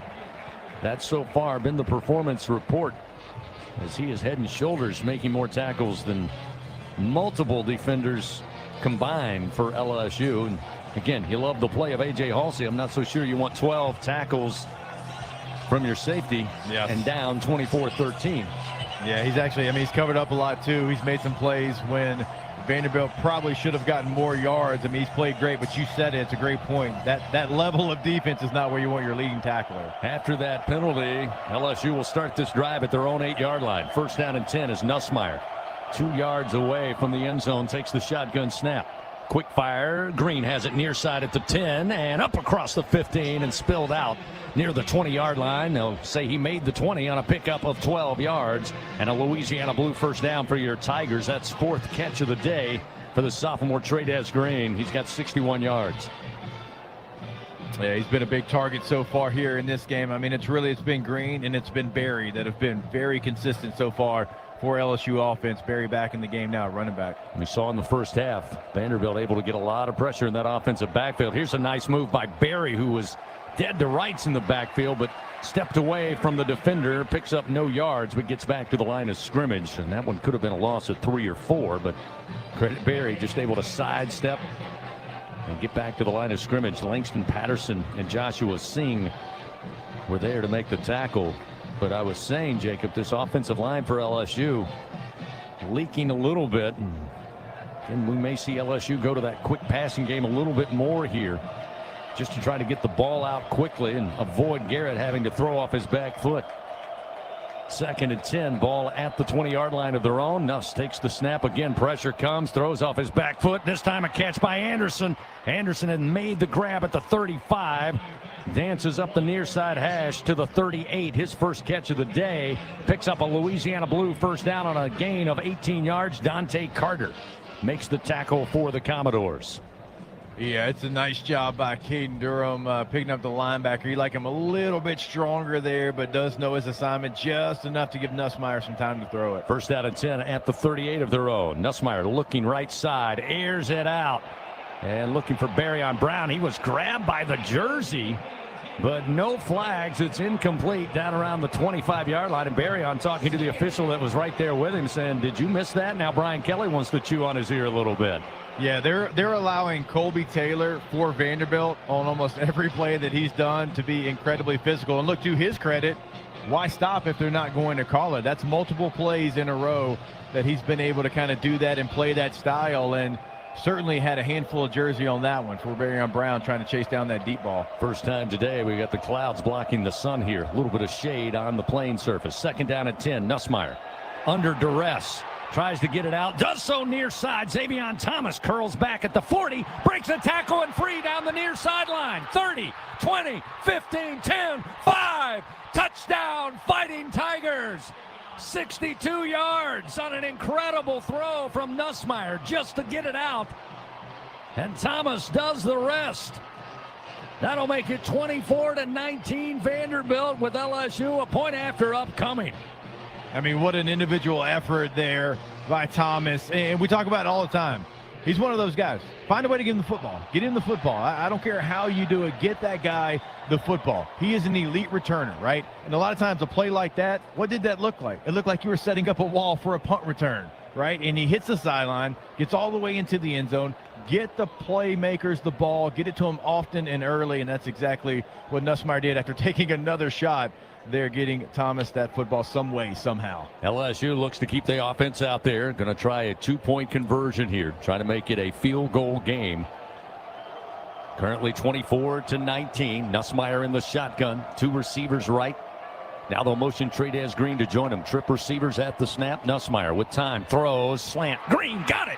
2-point conversion good. It's 24-21. The Tigers cut the Vandy lead to 3. That was a large pair of hands going in front of a Vanderbilt defender, because I really didn't know where that ball was going, and all of a sudden these Mickey Mouse looking paws just come out in front of the football. What a job by Green to hold on to that. You're exactly right, partner. I was zeroed in on the binoculars, and when I saw the ball go, I thought this is going to be a pick, and suddenly out of the right corner, here comes Trades Green. He grabs it and helps the Tigers cut the lead to 3. Timeout on the field. Good answer by LSU in their first possession of the third quarter. 64-yard touchdown, Nussmeier to Xavier Thomas. 6:52 remains third quarter. Back to Nashville after this on the LSU Sports Radio Network. In a region famous for its cuisine, Blue Plate Mayo has been a staple since 1927. From New Orleans to Lafayette, Houma to Baton Rouge, it's the mayo Louisiana reaches for when it's time to make something delicious. Whether it's dressing a po' boy or making that perfect dipping sauce for crawfish, it has to be Blue Plate.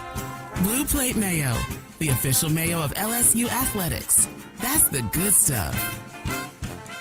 There was a time when a person's word was enough, a time when a handshake meant something, and integrity really mattered. For over 70 years, the values of Farm Bureau Insurance have been rooted in hard work, faith, and family.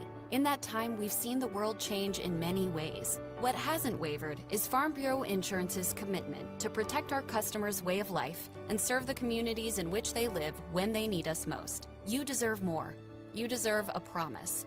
Learn more at lafarmbureau.com. Get ready, Tiger fans! Venture Global is proud to partner with LSU Athletics, powering Louisiana and the world with clean, low-cost, reliable energy and fueling the future of our great state. As we cheer on the Tigers this season, we're also driving innovation, creating jobs, and supporting our local communities. Together, we're building a brighter, more sustainable tomorrow. Venture Global, proud partner of LSU Athletics, powering champions on and off the field. Go Tigers! In Louisiana, we love our LSU Tigers. When the band strikes up those 4 iconic notes, the fans go wild. At Louisiana Blue, we're Tiger fans too. That's why we've teamed up with LSU Athletics to bring you the compassion of the cross and security of the shield, so you're free to wear your stripes and roar. Live Louisiana. We've got you. Louisiana Blue, Louisiana True. Proud partner of LSU Athletics. Back to the action of LSU Fighting Tiger football on the LSU Sports Radio Network, powered by People's Health. Your Fighting Tigers, a little bolt of energy. First possession of the third quarter started at their own 8-yard line. 5 plays, 92 yards, 2 minutes and 3 seconds. Garrett Nussmeier under heavy blitz. Backpedal throw finds Xavier Thomas. He fights through a couple of initial hits, goes 62 yards for the score. Career-long touchdown for Xavier Thomas, and the largest play from scrimmage given up by this Vanderbilt defense on the year. With 6:52 to go in the third quarter, Burrell will send this back deep, and another touchback as Vandy happy to take it 1st and 10 at their own 25-yard line. Again, Xavier Thomas, one of those playmakers. Second catch of the day. He's got 73 yards. Again, a 62-yard touchdown score. LSU now maybe energize the defense a little bit after giving up the opening drive score to Vanderbilt here in the second half. It'll be 1st and 10 at the 25 for Diego Pavia and company. LSU Athletics again would like to thank its corporate partners, Cox, McDonald's, Our Lady of the Lake Health, Albertsons, Louisiana Blue, Coca-Cola, and Hancock Whitney. A receiver to each side, double tights, and a single back in the pistol formation behind Pavia. First down snap.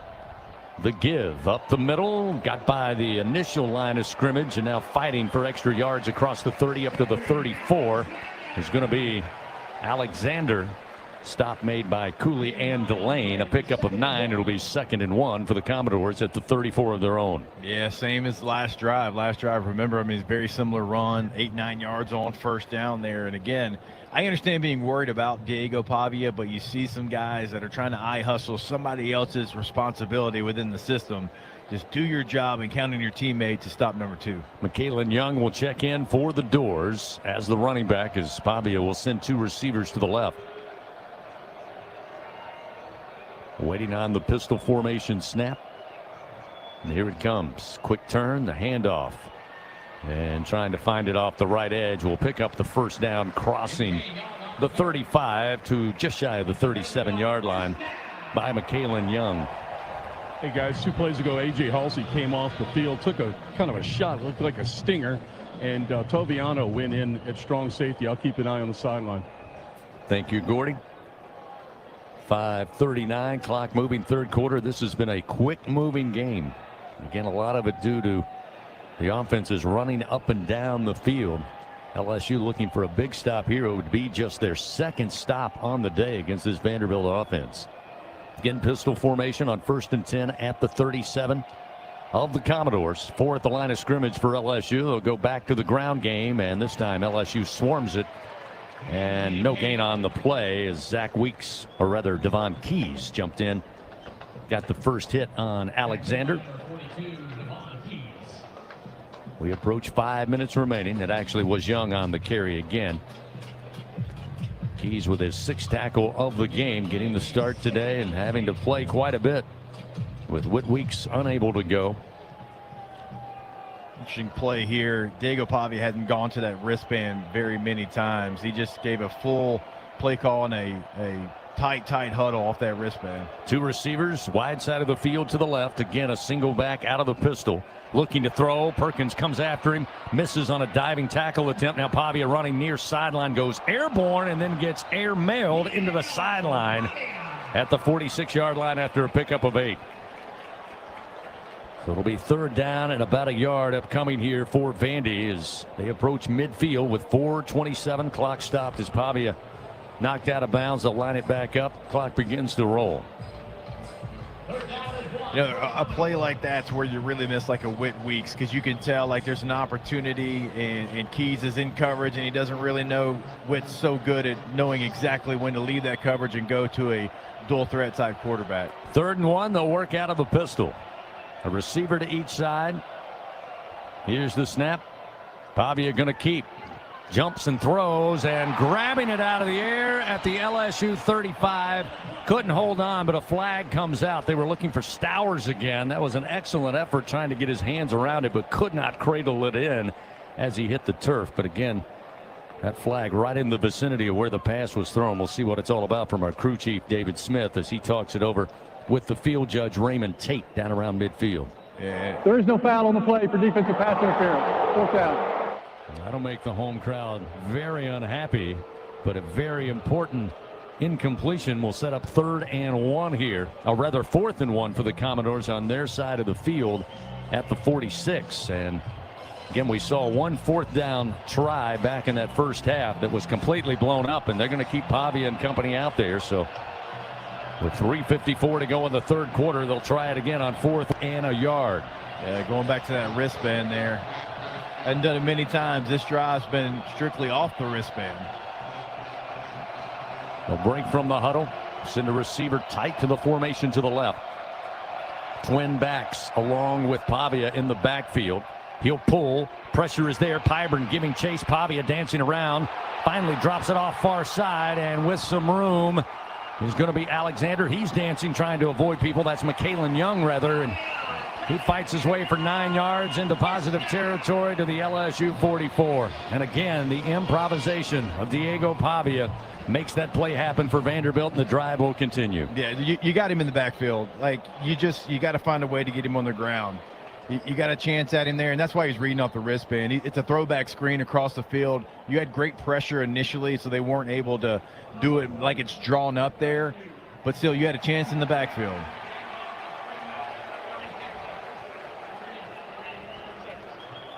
So they're wanting to put some time, I believe, on the clock. We did not hear from our crew chief, who was talking to everybody else, but they moved the clock to 3:36 here in the third quarter.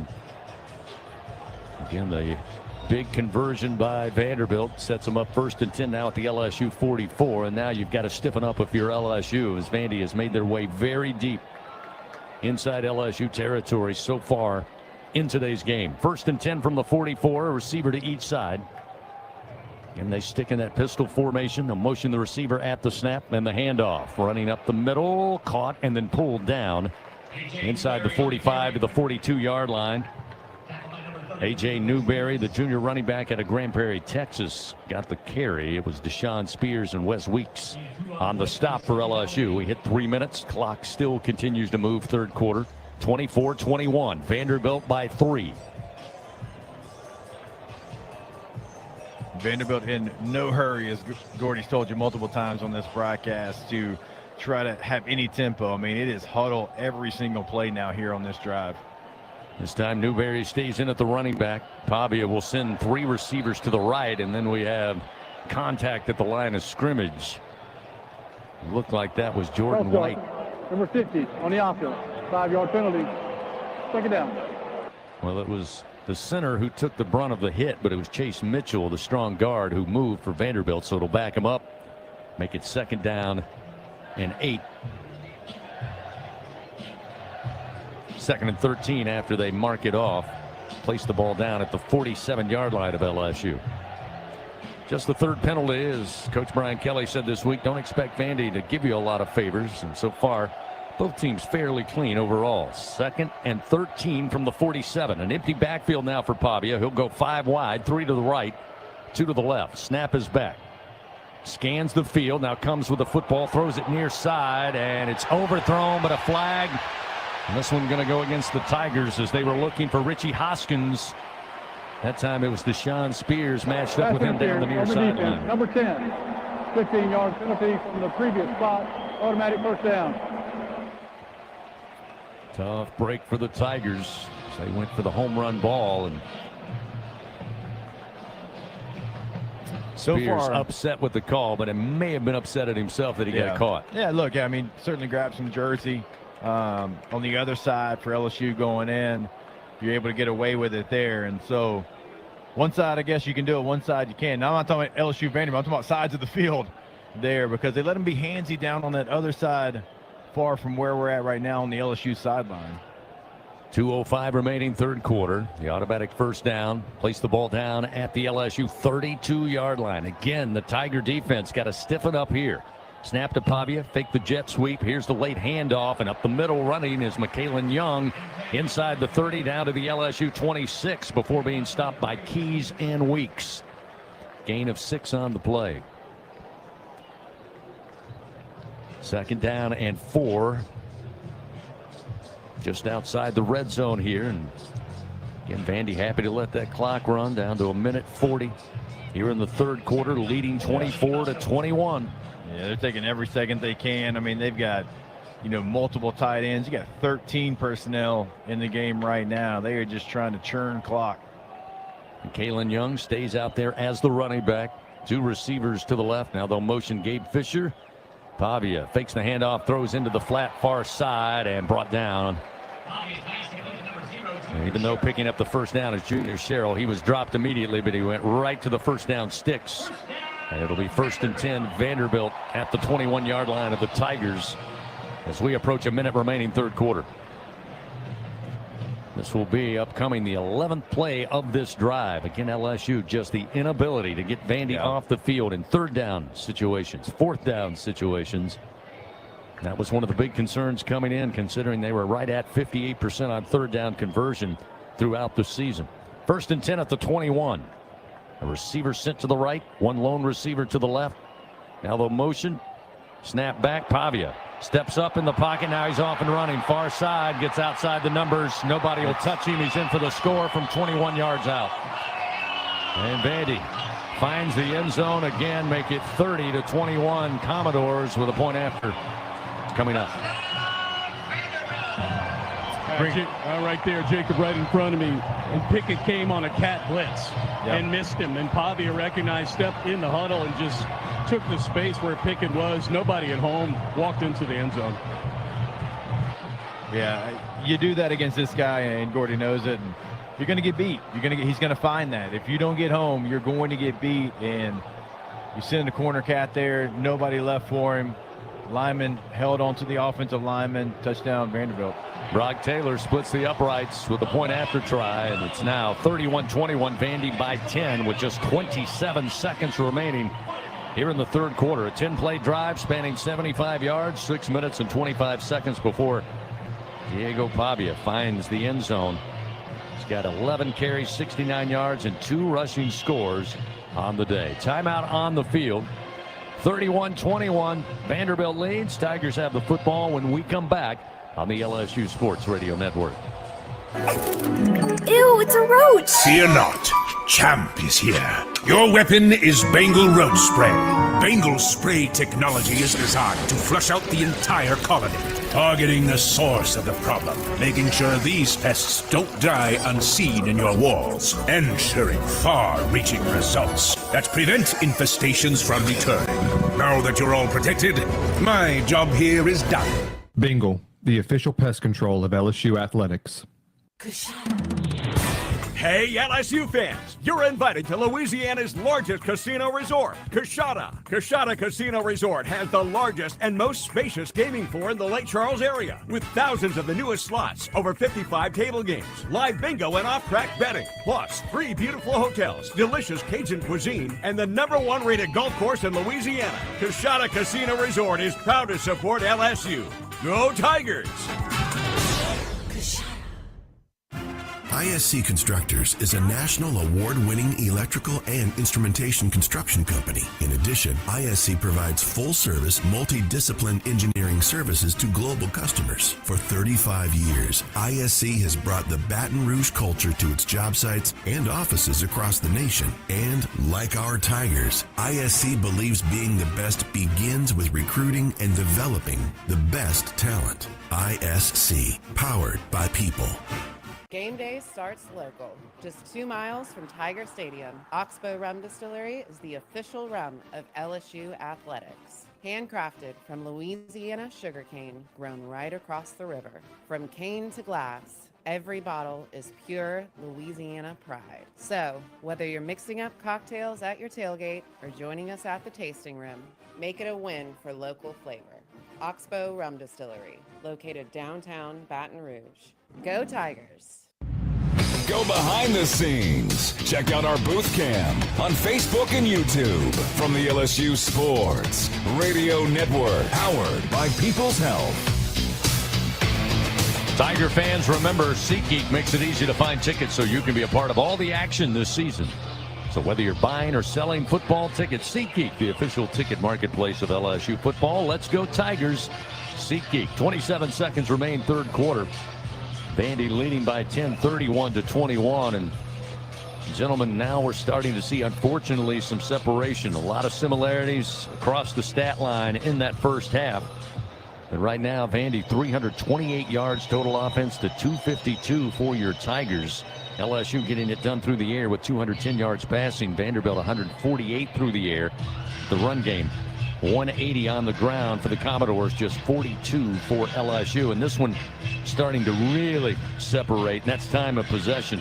Nearly 29 minutes thus far. Vandy's had the football with LSU's inability to get them off the field, while the Tigers have possessed it for 15 minutes and 44 seconds. And it feels like at this point, even though you got a fourth quarter remaining, you've got to answer here, Jacob, on this ensuing kickoff and this ensuing drive. Certainly, knowing how long they want to hold on to the football.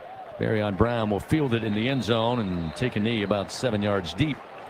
And Garrett, Nussmeier and company will start. 1st and 10 from their own 25. with just 27 seconds remaining here in the third quarter. Fans, Our Lady of the Lake Health, proud to be LSU's championship health partner. Together, LSU and Our Lady of the Lake Health, champions for Louisiana. Together we roar. Learn more at olrmc.com/LSU. The last drive, LSU started at their own 8. Eventually, they were able to find Xavion Thomas for a 62-yard score. See what they dial up here as Harlem Berry will start as the running back to the right side of Garrett Nussmeier. 1st and 10 from the 25, 2 wide to the right, 1 to the left. Trey-Des Green, the tight end, working left of the formation. Here's the snap. Give to Berry. He'll break it out far side, trying to get to the 30. Going to be hit there after picking up 4 yards. Stop made by Marlon Sewell, along with, or it should be Sewell who laid the hit. Jordan Matthews came over to make sure he stayed down, but it'll be a 5-yard pickup. They'll mark it just inside the 30.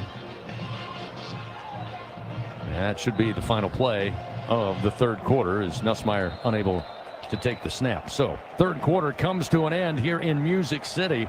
After 3, Vanderbilt leading 31-21. Moving along this Saturday afternoon, the fourth and final quarter coming up. Tigers looking at 2nd and 5 from their own 30, down 10 on the road to Vanderbilt on the LSU Sports Radio Network. Hey, college football fans, I know you'd do anything for a win on game day. And an ice cold Bud Light. Because whether you're tailgating in the parking lot Or parked on the couch. sitting on your lucky stool at the bar, Or standing in the fan section all game long. the clean, crisp taste of Bud Light turns a win Into a win-win. And there's nothing easier to enjoy than that. Bud Light.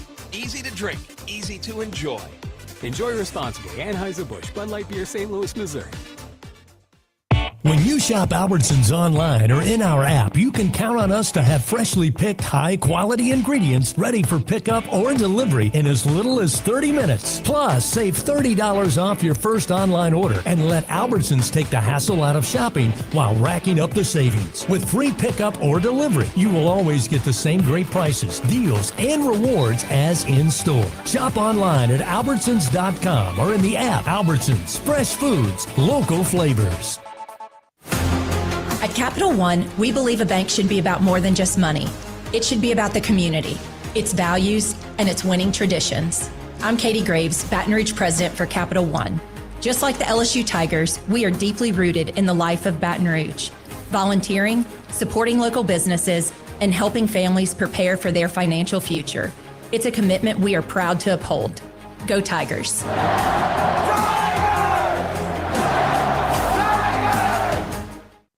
Hi, I'm Kevin Falk, LSU Hall of Famer. My years at LSU were amazing. I've always loved celebrating with my teammates, especially when someone was serving up some delicious Manda salsa.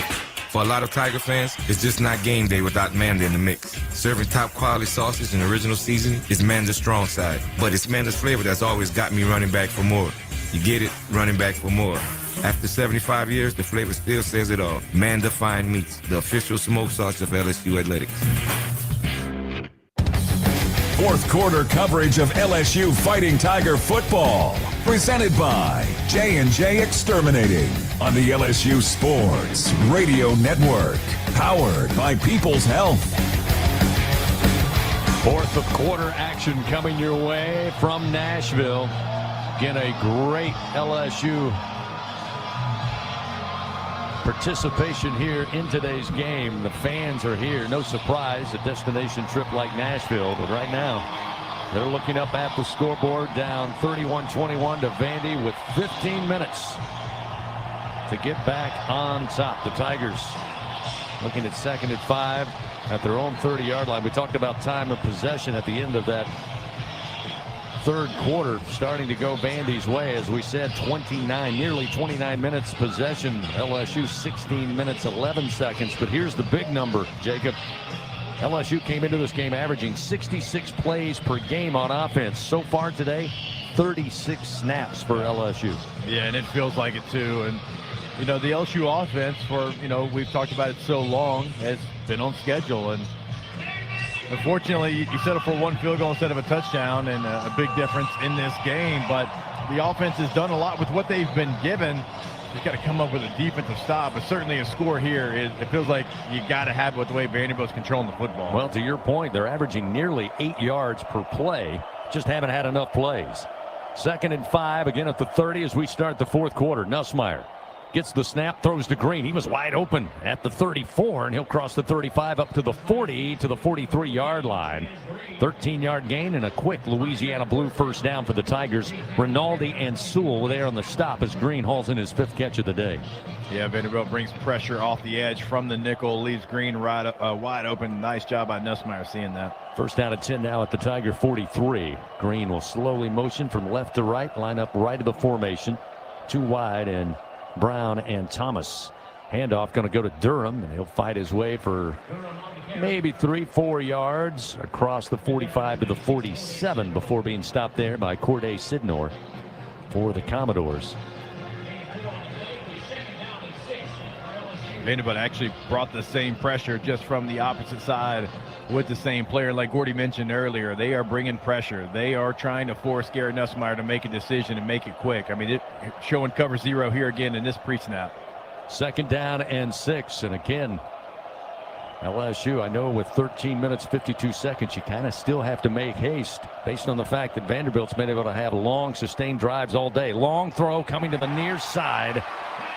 And can't hold on as Barryon Brown. He was hit just as it arrived by Mark Davis. It's incomplete. That'll set up 3rd down and 6, and maybe the biggest 3rd down of the afternoon for LSU. Yeah, that's just not a good play. It's too tough. Right, for a 5-yard throw. They're showing 0. They kind of drop out of it. That's just a very, very long throw. Even if Brown catches it, I'm not sure exactly where he ends up. Just too difficult for what it is. The juice isn't worth the squeeze on that one. 3rd down and 6.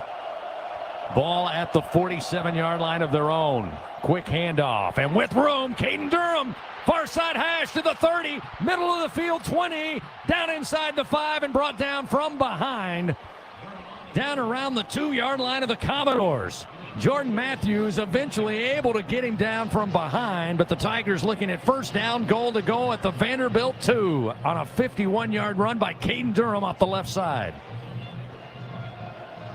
Nussmeier lines up quickly. Here's the snap. Give back to Durham. Durham looking for a hole, trying to get to the goal line, but it'll be stopped just shy. And now we got some hand fighting way outside, near side. Barryon Brown along with Mark Davis. I don't see how that's not an ejection for the Vanderbilt player there. I mean, you had multiple punches being thrown into a helmet there. That was a pure prize fight. So it'll be 2nd down, goal to goal. Again, the ball down just beyond the 1-yard line of Vanderbilt. LSU with some substitutions late. They try to get Brown off the field. He's got to hurry. He's still got to hurry. And they're going to have to burn a timeout. Not sure there. Yeah, well, here, I saw the whole thing. It was wide receiver substitution. And what happened, Hilton came on the field, and Anderson and Brown both came off the field. And so they were 1 short. They had 10 people on the sideline. Brian Kelly saw the confusion, ran down here and burned a timeout you did not want to burn out. Just, really unnecessary substitution. I'm sure that was a running play. No likelihood that was a run play. Just line up the receivers and give the ball to the running back. Let's see if LSU can carry the momentum. They're going to take a full timeout here. It'll be 2nd down, goal to go at the 1 with 12:37 to play in the game. Tigers knocking on the door, down 10, 31-21. Back to Nashville after this on the LSU Sports Radio Network. Everyone has their own favorite way to experience Louisiana.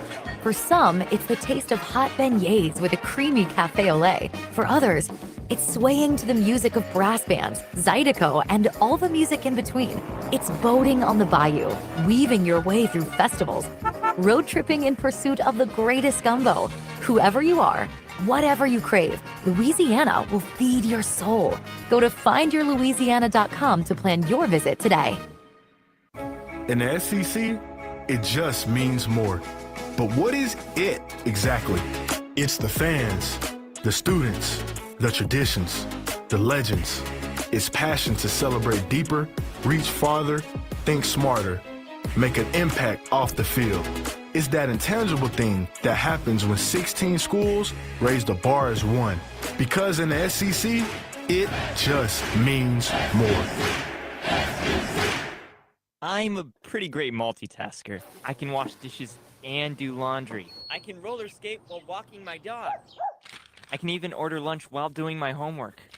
But I can't use my phone while driving. A distracted driver is one of the leading causes of death in the United States. So when it comes to driving, please, don't be a multitasker. Don't drive distracted. A message brought to you by the National Highway Traffic Safety Administration, Project Yellow Light, and the Ad Council. Back to fourth quarter action of Fighting Tiger football. Presented by J&J Exterminating on the LSU Sports Radio Network. Powered by People's Health. Vanderbilt leading LSU 31-21, 12:37 remains in this SEC tilt. Tigers looking at second down goal to go on the Vanderbilt 1-yard line. They had some momentum after a 51-yard run, brought Caden Durham down to the Vanderbilt 2. They ran a play unable to get in on a Durham carry down to the 1. They tried to line up quickly and then had some substitution errors, had to burn a timeout, and then TV took an extended 3.5-minute timeout. So LSU had Vanderbilt on their heels, but unfortunately they get a little breather here. Fans, TJ Ribs, official barbecue restaurant of LSU Athletics, home of the Brian Kelly Show. Thursdays at 7 o'clock. Order now at tjribs.com for the rest of your football Saturday. So the Tigers will huddle up. Harlem Berry comes in off the sideline at running back here. So wait for the officials to put the ball down and be set for play. Place it down inside the 1 on the near side hash is LSU, moving the football left to right, the end zone to our right. TV timeout's been over for a while. The play clock down to 11 as they break the huddle.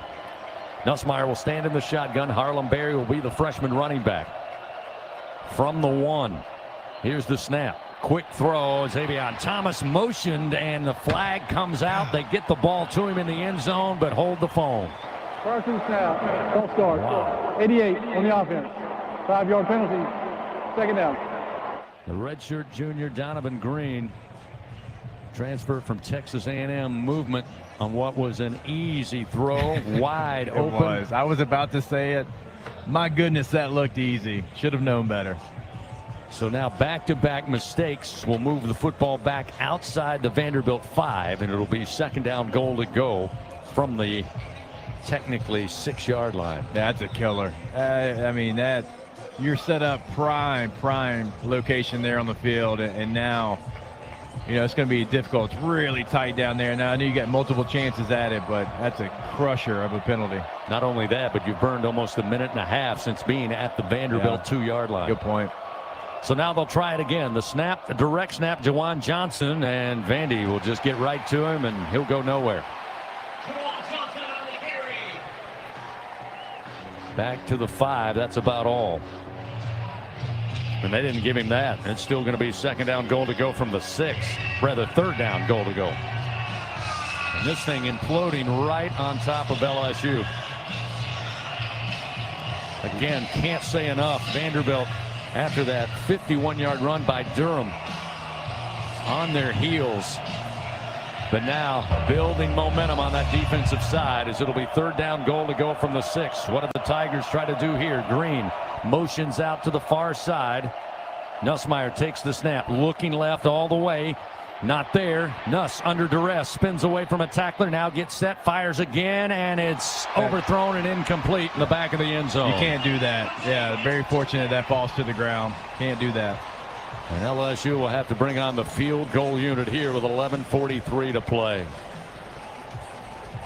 Yeah, you got to protect the football much better than that. I mean, it's very fortunate for LSU that ended up on the turf there. You just got to throw it away and give it to your kicker to try to make it a one-score game. 23-yard attempt here by Ramos from the near side hash. 11:43 to go in the game.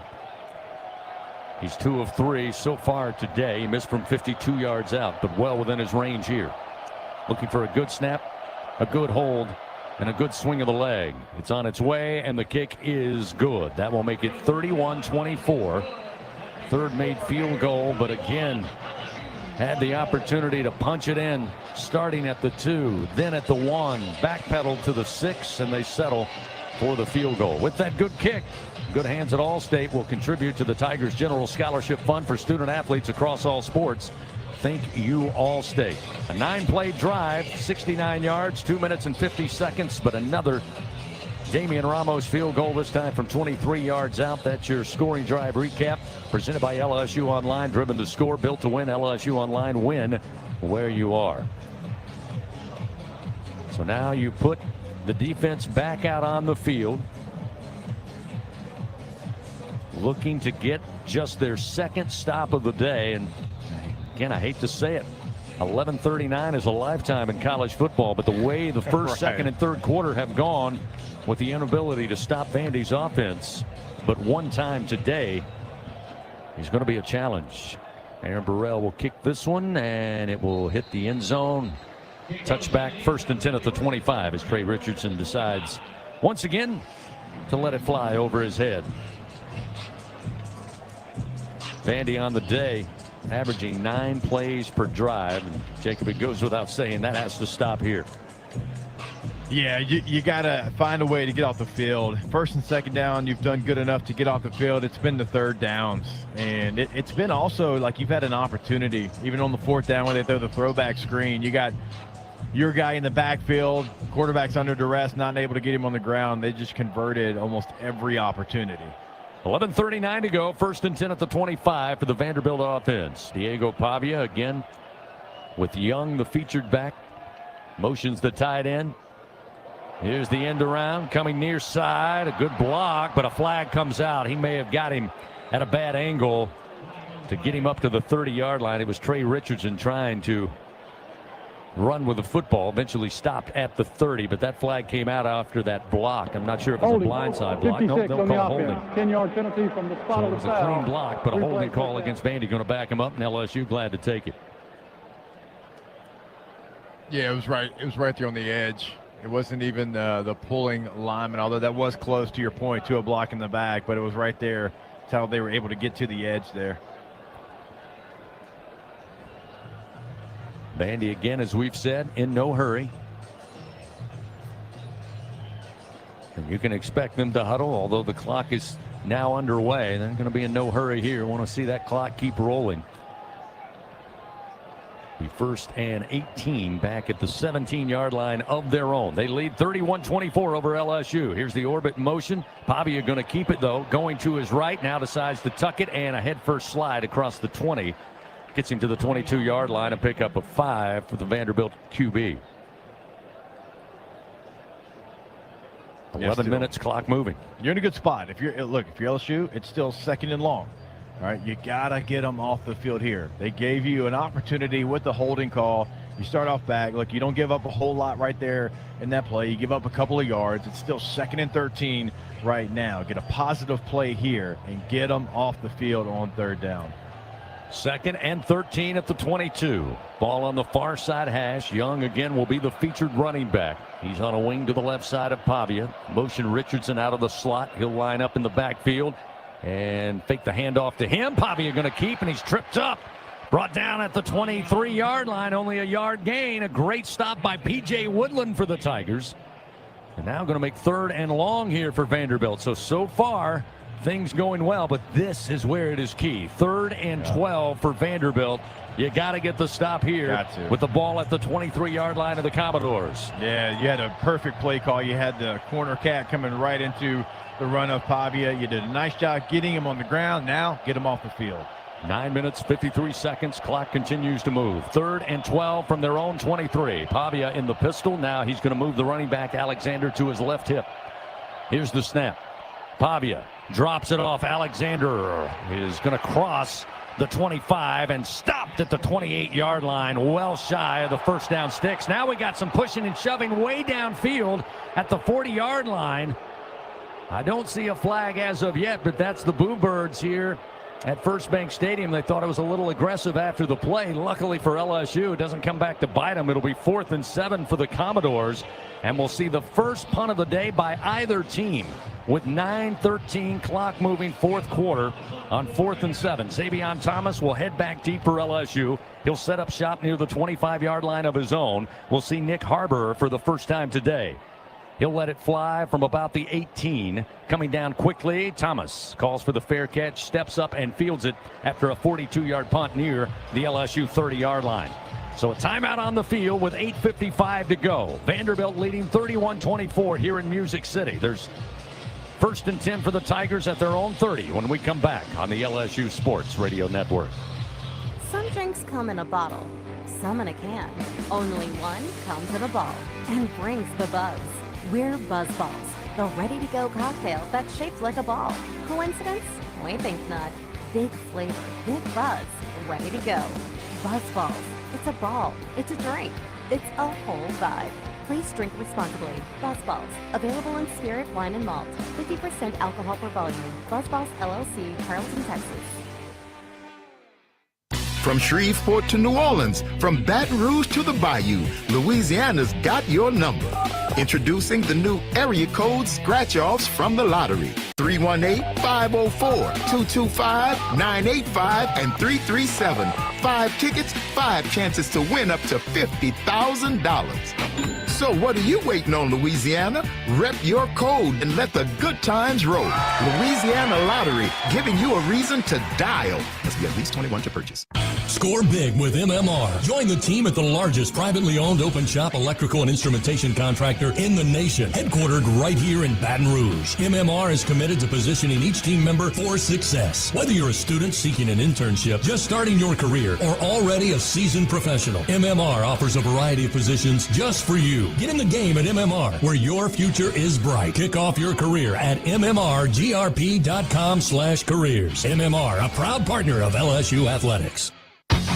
Fourth quarter coverage of LSU Fighting Tiger football. Presented by J&J Exterminating on the LSU Sports Radio Network. Powered by People's Health. 8 minutes, 55 seconds remain here in Nashville. Fourth quarter action. Vanderbilt leading 31-24. While we have a moment, let's pause 10 seconds. Station identification. This is Fighting Tiger football on the LSU Sports Radio Network. Hear the Tigers roar worldwide. The LSU Sports Radio Network and the LSU Sports mobile app. From First Bank Stadium in the west end of Nashville, Tennessee, along with Jacob Hester and Gordy Rush, I'm Chris Blair, and it's a 31-24 Vandy lead. But Gordy Rush checking in with you with a sideline report presented by Sunshine. Only 2 stops for LSU's defense today, but let's just go ahead and be positive about it. Better late than never. They get their second stop here with 8:55 to go, down 31-24. Yeah, I tell you what, a lot of juice on the LSU sideline. People, the team excited, and offense come to congratulate the defense as they're coming off the field. Let's see if the Garrett Nussmeier boys can bring it down the field.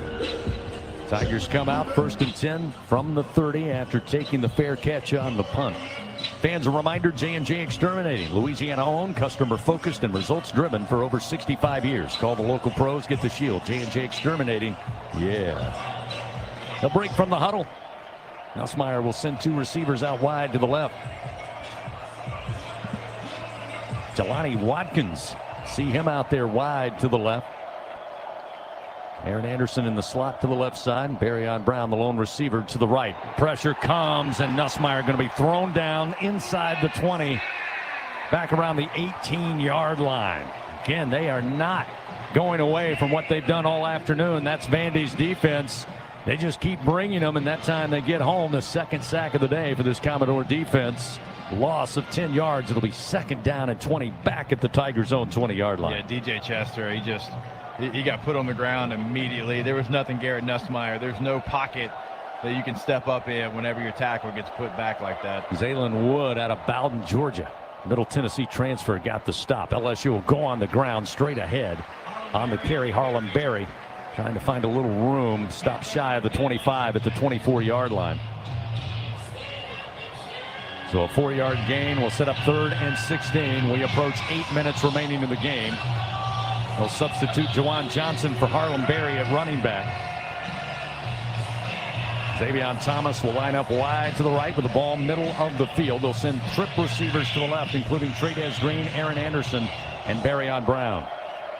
It's 3rd and 16 from the 24. Johnson moves from right to left hip. Nussmeier again being chased. This time rolling to his right. Flag is down as he delivers the football. Catch going to be made by Brown, sliding feet first at about the 43. But that flag came out just as Vandy was trying to get home to Nussmeier. Number 75 on the offense. 10-yard penalty from the previous spot. Replay third down. Weston Davis, guilty party, the right tackle for LSU. And after getting the stop defensively, LSU doing nothing but backpedaling here. Yeah, it was clear and obvious, too. There's no doubt. It was immediate. Grab the back of his jersey, honestly.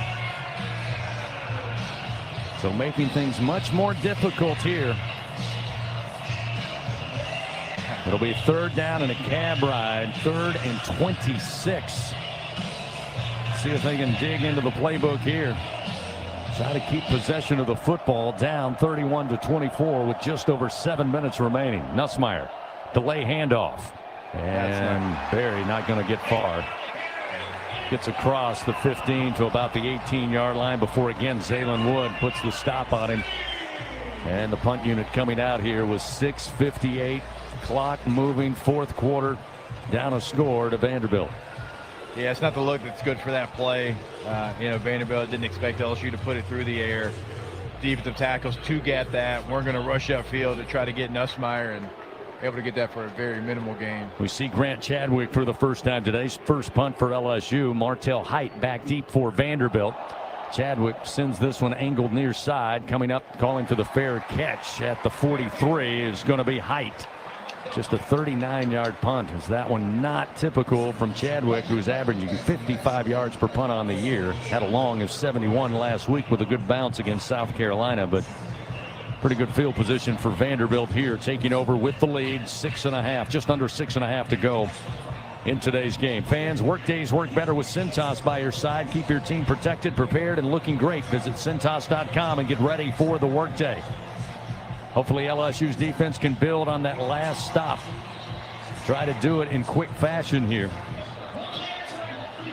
Vanderbilt ready to go. They line it up 1st and 10 at their own 43. Alexander will start this drive at running back. There'll be 2 receivers left, tight to the formation, 2 to the wide side of the field, the right of the formation. Alexander will move into the shotgun to the left hip of Diego Pavia. Motion to receiver. Pavia going to pull. He's right, dead to rights, and brought down at the 40-yard line. A loss of 2. That time Pyburn, along with Patrick Payton, both edges there to bring him down. And a good start on the drive. And again, that clock continues to move. 6:13. Vanderbilt slowly gets up off the turf, and they'll huddle up here, looking at 2nd down 13 at their own 40-yard line. Yeah, I don't expect any ball to be snapped anywhere close to 20 seconds on that play clock. I mean, I think the rest of the time it's going to be more in your 5 second left on that play clock for Vanderbilt. Down to 9 on the play clock. Alexander was leaking out. Now he'll come back to the left side of Pavia. 2 wide receivers, wide side of the field to the right. Drop back by Pavia, spinning from pressure. Now under pressure again, and will just throw it away and diving, trying to come up with a catch. And doing so at the 47-yard line is Cole Spence, who bails out his quarterback with a Superman catch to the far side boundary.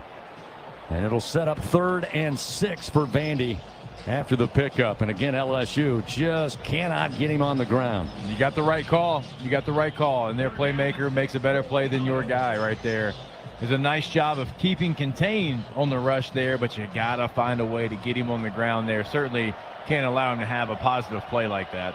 Woodland had him in his grasp but couldn't pull away. 3rd down and 6 now for the Commodores at their own 47-yard line. Empty backfield for Pavia.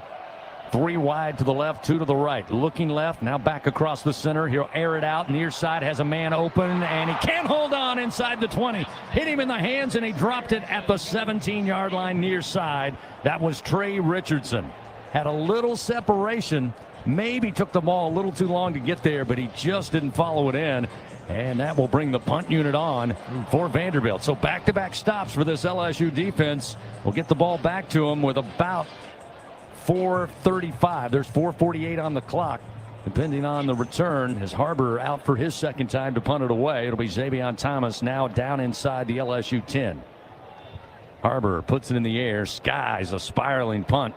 Thomas will get out of the way, takes a bounce at the 2 and into the end zone for a touchback after a 53-yard punt.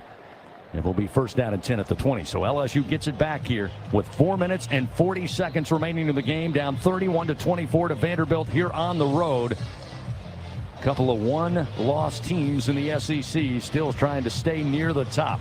Timeout on the field. We'll return to Nashville in a moment on the LSU Sports Radio Network. Fans, need funds to help with your financial situation? Republic Finance is a proud partner of LSU Athletics and has served the SEC area since 1952. Check out our loan options to see how we may help you. Visit a local branch or get pre-qualified online at republicfinance.com/tigers.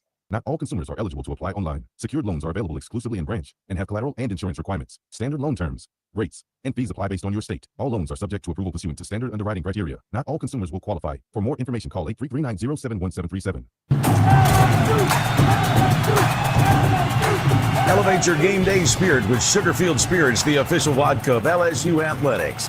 When crafting the perfect mixed drink, our vodka is the winning choice that'll have your taste buds cheering for more. Sugarfield Spirits, where the spirit of the Tigers meets exceptional locally made vodka. See our winning lineup at sugarfieldspirits.com or visit us at our tasting room in Gonzales.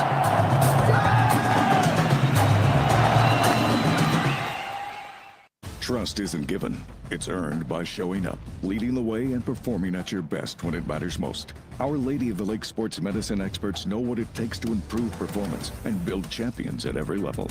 That's why LSU chose Our Lady of the Lake as its championship health partner, trusting Louisiana's best medical team to care for our state's best athletes. From championship athletes to everyday champions, trusted care starts here. Visit OLOLRMC.com/LSU.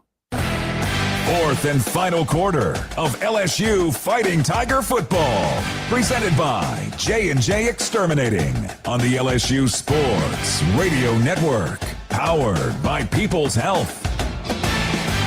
Hey, Louisiana, multiply your cash. Play 50 times the cash from the lottery. You could win up to $200,000. Multiply your fun and play 50 times the cash today. Remember, must be at least 21 to purchase.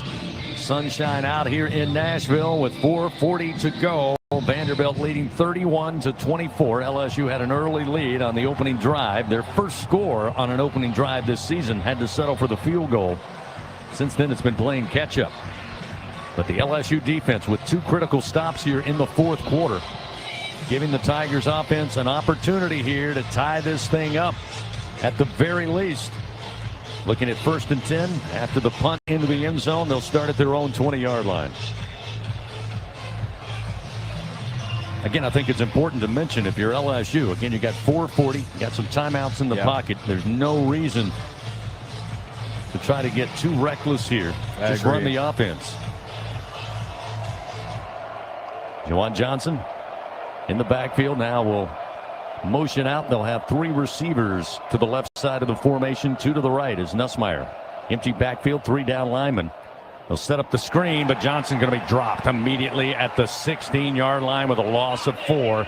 They read that all the way. Mark Davis, the grad student out of Bradenton, Florida, again has had some big plays here, and he makes one there, and it'll set LSU behind the chain, 2nd and being kind, 13. Yeah, that's on Bauer Sharp. He took Trey Green's guy. Trey tried to make a play and tried to go make a correction off of Bauer taking the wrong guy, and it was just too late. So now 2nd and 13. Again, an empty backfield at the snap. Quick fire, a little high. Thomas goes up, brings it down at the 21, but he's dropped immediately. Again, Davis right there along with Langston Patterson. They'll pick up 5 yards. But now looking at 3rd down and 8 quickly with 3:54. Clock continuing to move. Fourth quarter down to Vandy, 31-24. Again, Johnson stays out there at the running back. 2 receivers to each side on 3rd and 8. Now Nussmeier steps up to the line of scrimmage. Play clock down to 15. Game clock down to 3:35. Just now steps back into the gun. Play clock down to 9. Here's the snap. Late pressure, the throw to Barryon Brown. Did he hold on at the 32? They'll say no. The throw didn't have enough on it. Brown trying to come back for it, diving head first, but he couldn't hold on. They'll say a trap on the turf. And it looks like the punt unit is getting ready to come on 4th and 8. I know there's plenty of time left, but gosh, that's of those ones with the way Vanderbilt's been moving the football. You got 2 stops in a row. I understand that, but remember you had to burn a timeout in a substitution situation down on the goal line. It's going to be tough to get the ball back with any time left. So many teams this year have gone away from trying to blitz LSU and put men in coverage. Not Vandy today. They have brought the pressure. That time a long throw and just unable to get it to Brown. Here's a nice punt by Chadwick. It'll backpedal Martell Height. He'll field it at the 25 far side. Now trying to make some moves and is carried across the 40 up to the 42-yard line. Again, great field position for Vanderbilt with just 3 minutes and 12 seconds after the 43-yard punt. A nice return again of 17 yards. And it'll be 1st and 10 at the 42 of their own with Vanderbilt leading 31-24. Fans, you can help shape the future of medicine with Velocity Clinical Research. Participants can receive compensation, access new potential medicines, and get free study-related exams. Find a study near you at velocitytrials.com.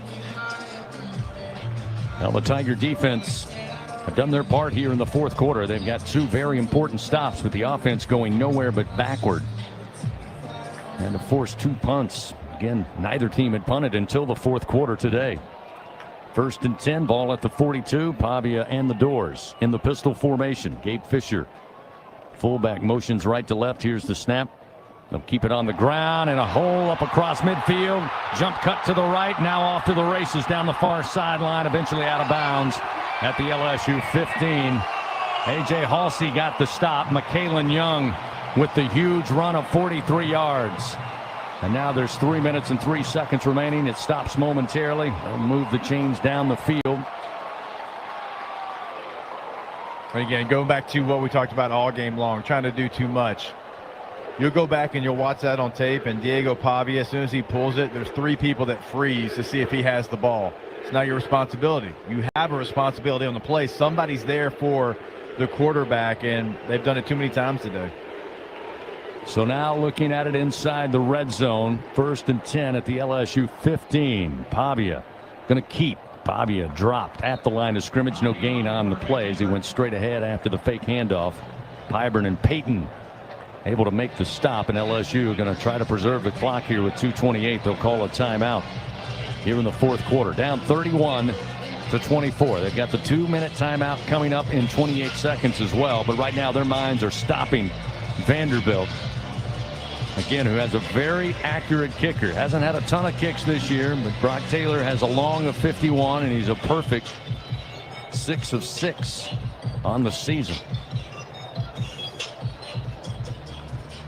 So far today, hit a 46-yarder, but just 2 seconds remaining in the 2nd quarter to extend that Vanderbilt lead going into the halftime locker room. Yeah, you got to hope for some kind of a mistake by Vanderbilt here with 2 and some change left. They're going to probably keep, look, two's going to be heavily involved in whatever they do. You got to try to pull up the ball. You're right, the kicker and how good he's been this year, perfect. You got to try to pull the ball out, see if you can create something here for your LSU's defense. 2nd down and 10 at the 15 after the timeout. Pavia has Alexander on a wing to his left, motion a receiver. Pavia sprint out to his right, now stops, looking to just run the football, coming across the field. He sneaks inside the 15, but pretty good pursuit by LSU. They bring him down. Ahmad Bro will get credited with the tackle, and another timeout to stop the clock with 2 minutes and 24 seconds.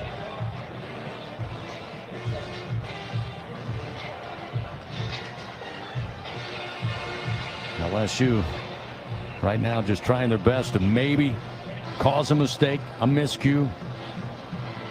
Vanderbilt hoping to probably, as you say, keep it on the ground, try to keep it middle of the field, well within the range of their field goal kicker, Brock Taylor. In the event they have to extend the lead here as time, the sand is flowing through the hourglass with just 2:26 remaining. Again, LSU burns their final timeout here in the 2nd half. Yeah, that's why even in the moment we knew burning that one early in the 2nd half was going to be costly, because you knew what kind of game this was. It had the feel of one that was certainly going to come down to a situation like we're in right now. But I think you got to do first and foremost is you got to hold them here, try to just at least force a field goal attempt. Pistol formation, 3rd down and 7 from the LSU 12. 3 receivers left, 1 to the right, and a single back to the right side of Pavia. Low snap but handle. Pavia up the middle to the 5, and he'll go down on purpose at the 2. Credited with the stop will be A.J. Halsey, but that was Pavia deciding he had enough. Go down, get that clock moving. We approach the 2-minute timeout here with the ball placed just outside the LSU 1. So we hit the 2-minute timeout. Vanderbilt leading 31-24. They're looking at first down, goal to goal at the LSU 1-yard line.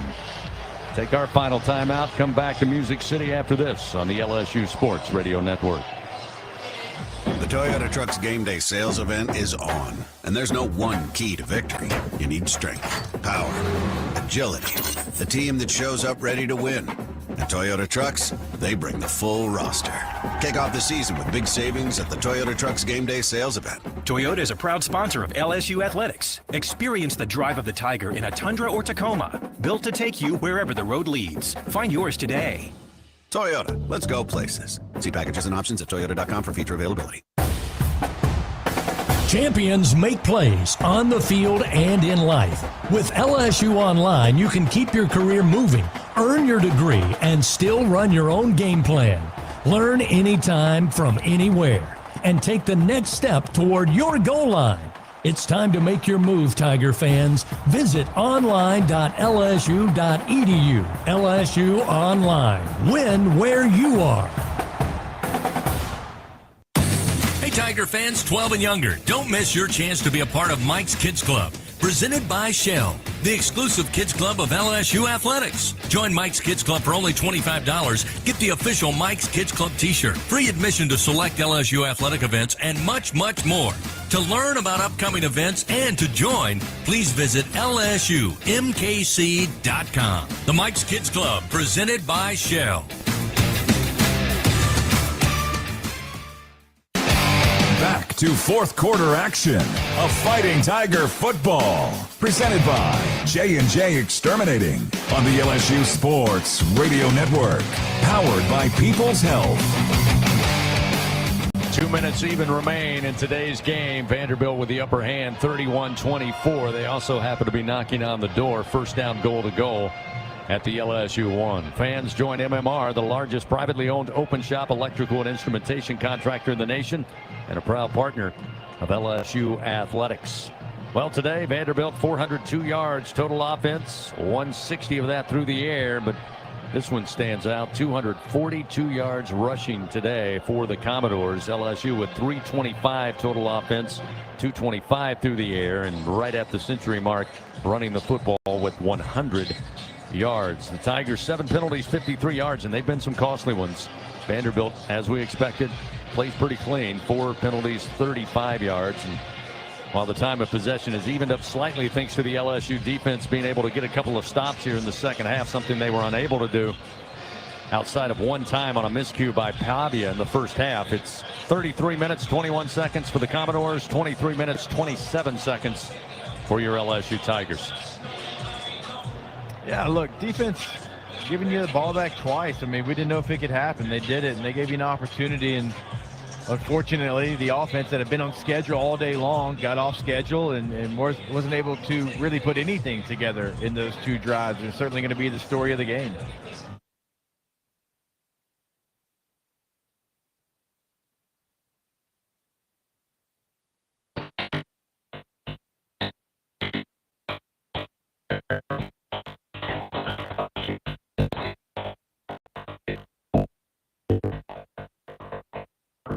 Columbia, Texas, takes the man, against the run. Again, LSU with it.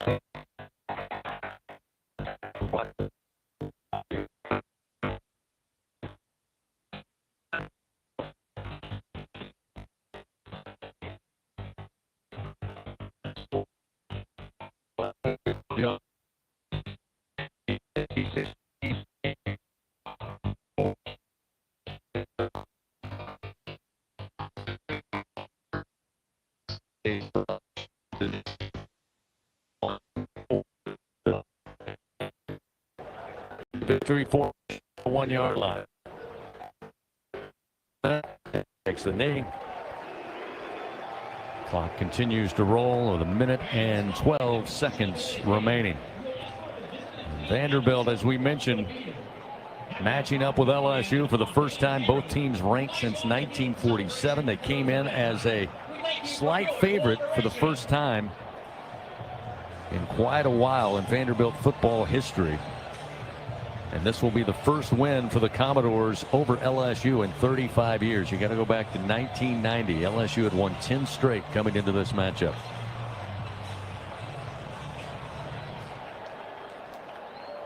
One more snap possibly here. Pavia takes it, takes the knee, and Vanderbilt ready to call it a day. The sideline erupts. Coach Clark Lee meeting his former boss, Brian Kelly, down around the 32-yard line. And the LSU crowd, which was in heavy fashion today here at the West End, all kind of standing, looking down on the field, watching the scoreboard, watching that clock. All the Vanderbilt fans celebrate on this Saturday afternoon. Final seconds roll off the clock. Horn sounds, and this one is in the books. Vanderbilt moving on with the victory today. They move to 6-1 on the season. They get to 2-1 in SEC play for LSU.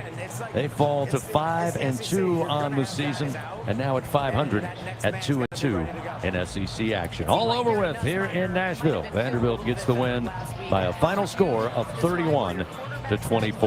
Coming up, Fighting Tiger post-game report continues on the LSU Sports Radio Network. In 1998, Shell was one of the founders of Volunteer Ascension, and today, this partnership is stronger than ever. I think he's poised to have a really big day today. Yeah, I hope he does. Coming off your best performance in the run game all season against South Carolina, how do you keep that going today? Well, if they would just put 5 in the box every time, it'd be easy, right?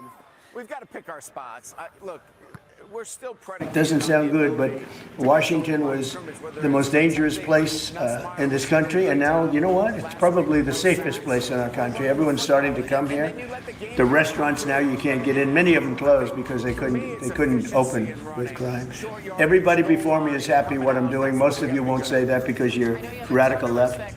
The newspapers are so dishonest. The press is totally dishonest, but that's all right. We've gotten used to it, and we won in a landslide, so they obviously lost their power. I mean, it's impossible to imagine that when you get 97% negative stories, purposely negative stories, even though you've done 97% positive things, that you could win an election in a landslide, winning all 7. Think of it, all 7 swing states, winning by the popular vote by millions of votes. We had a fantastic, the best this year, districts out of 3,000 districts. I guess we won 3,500. We won 2,700.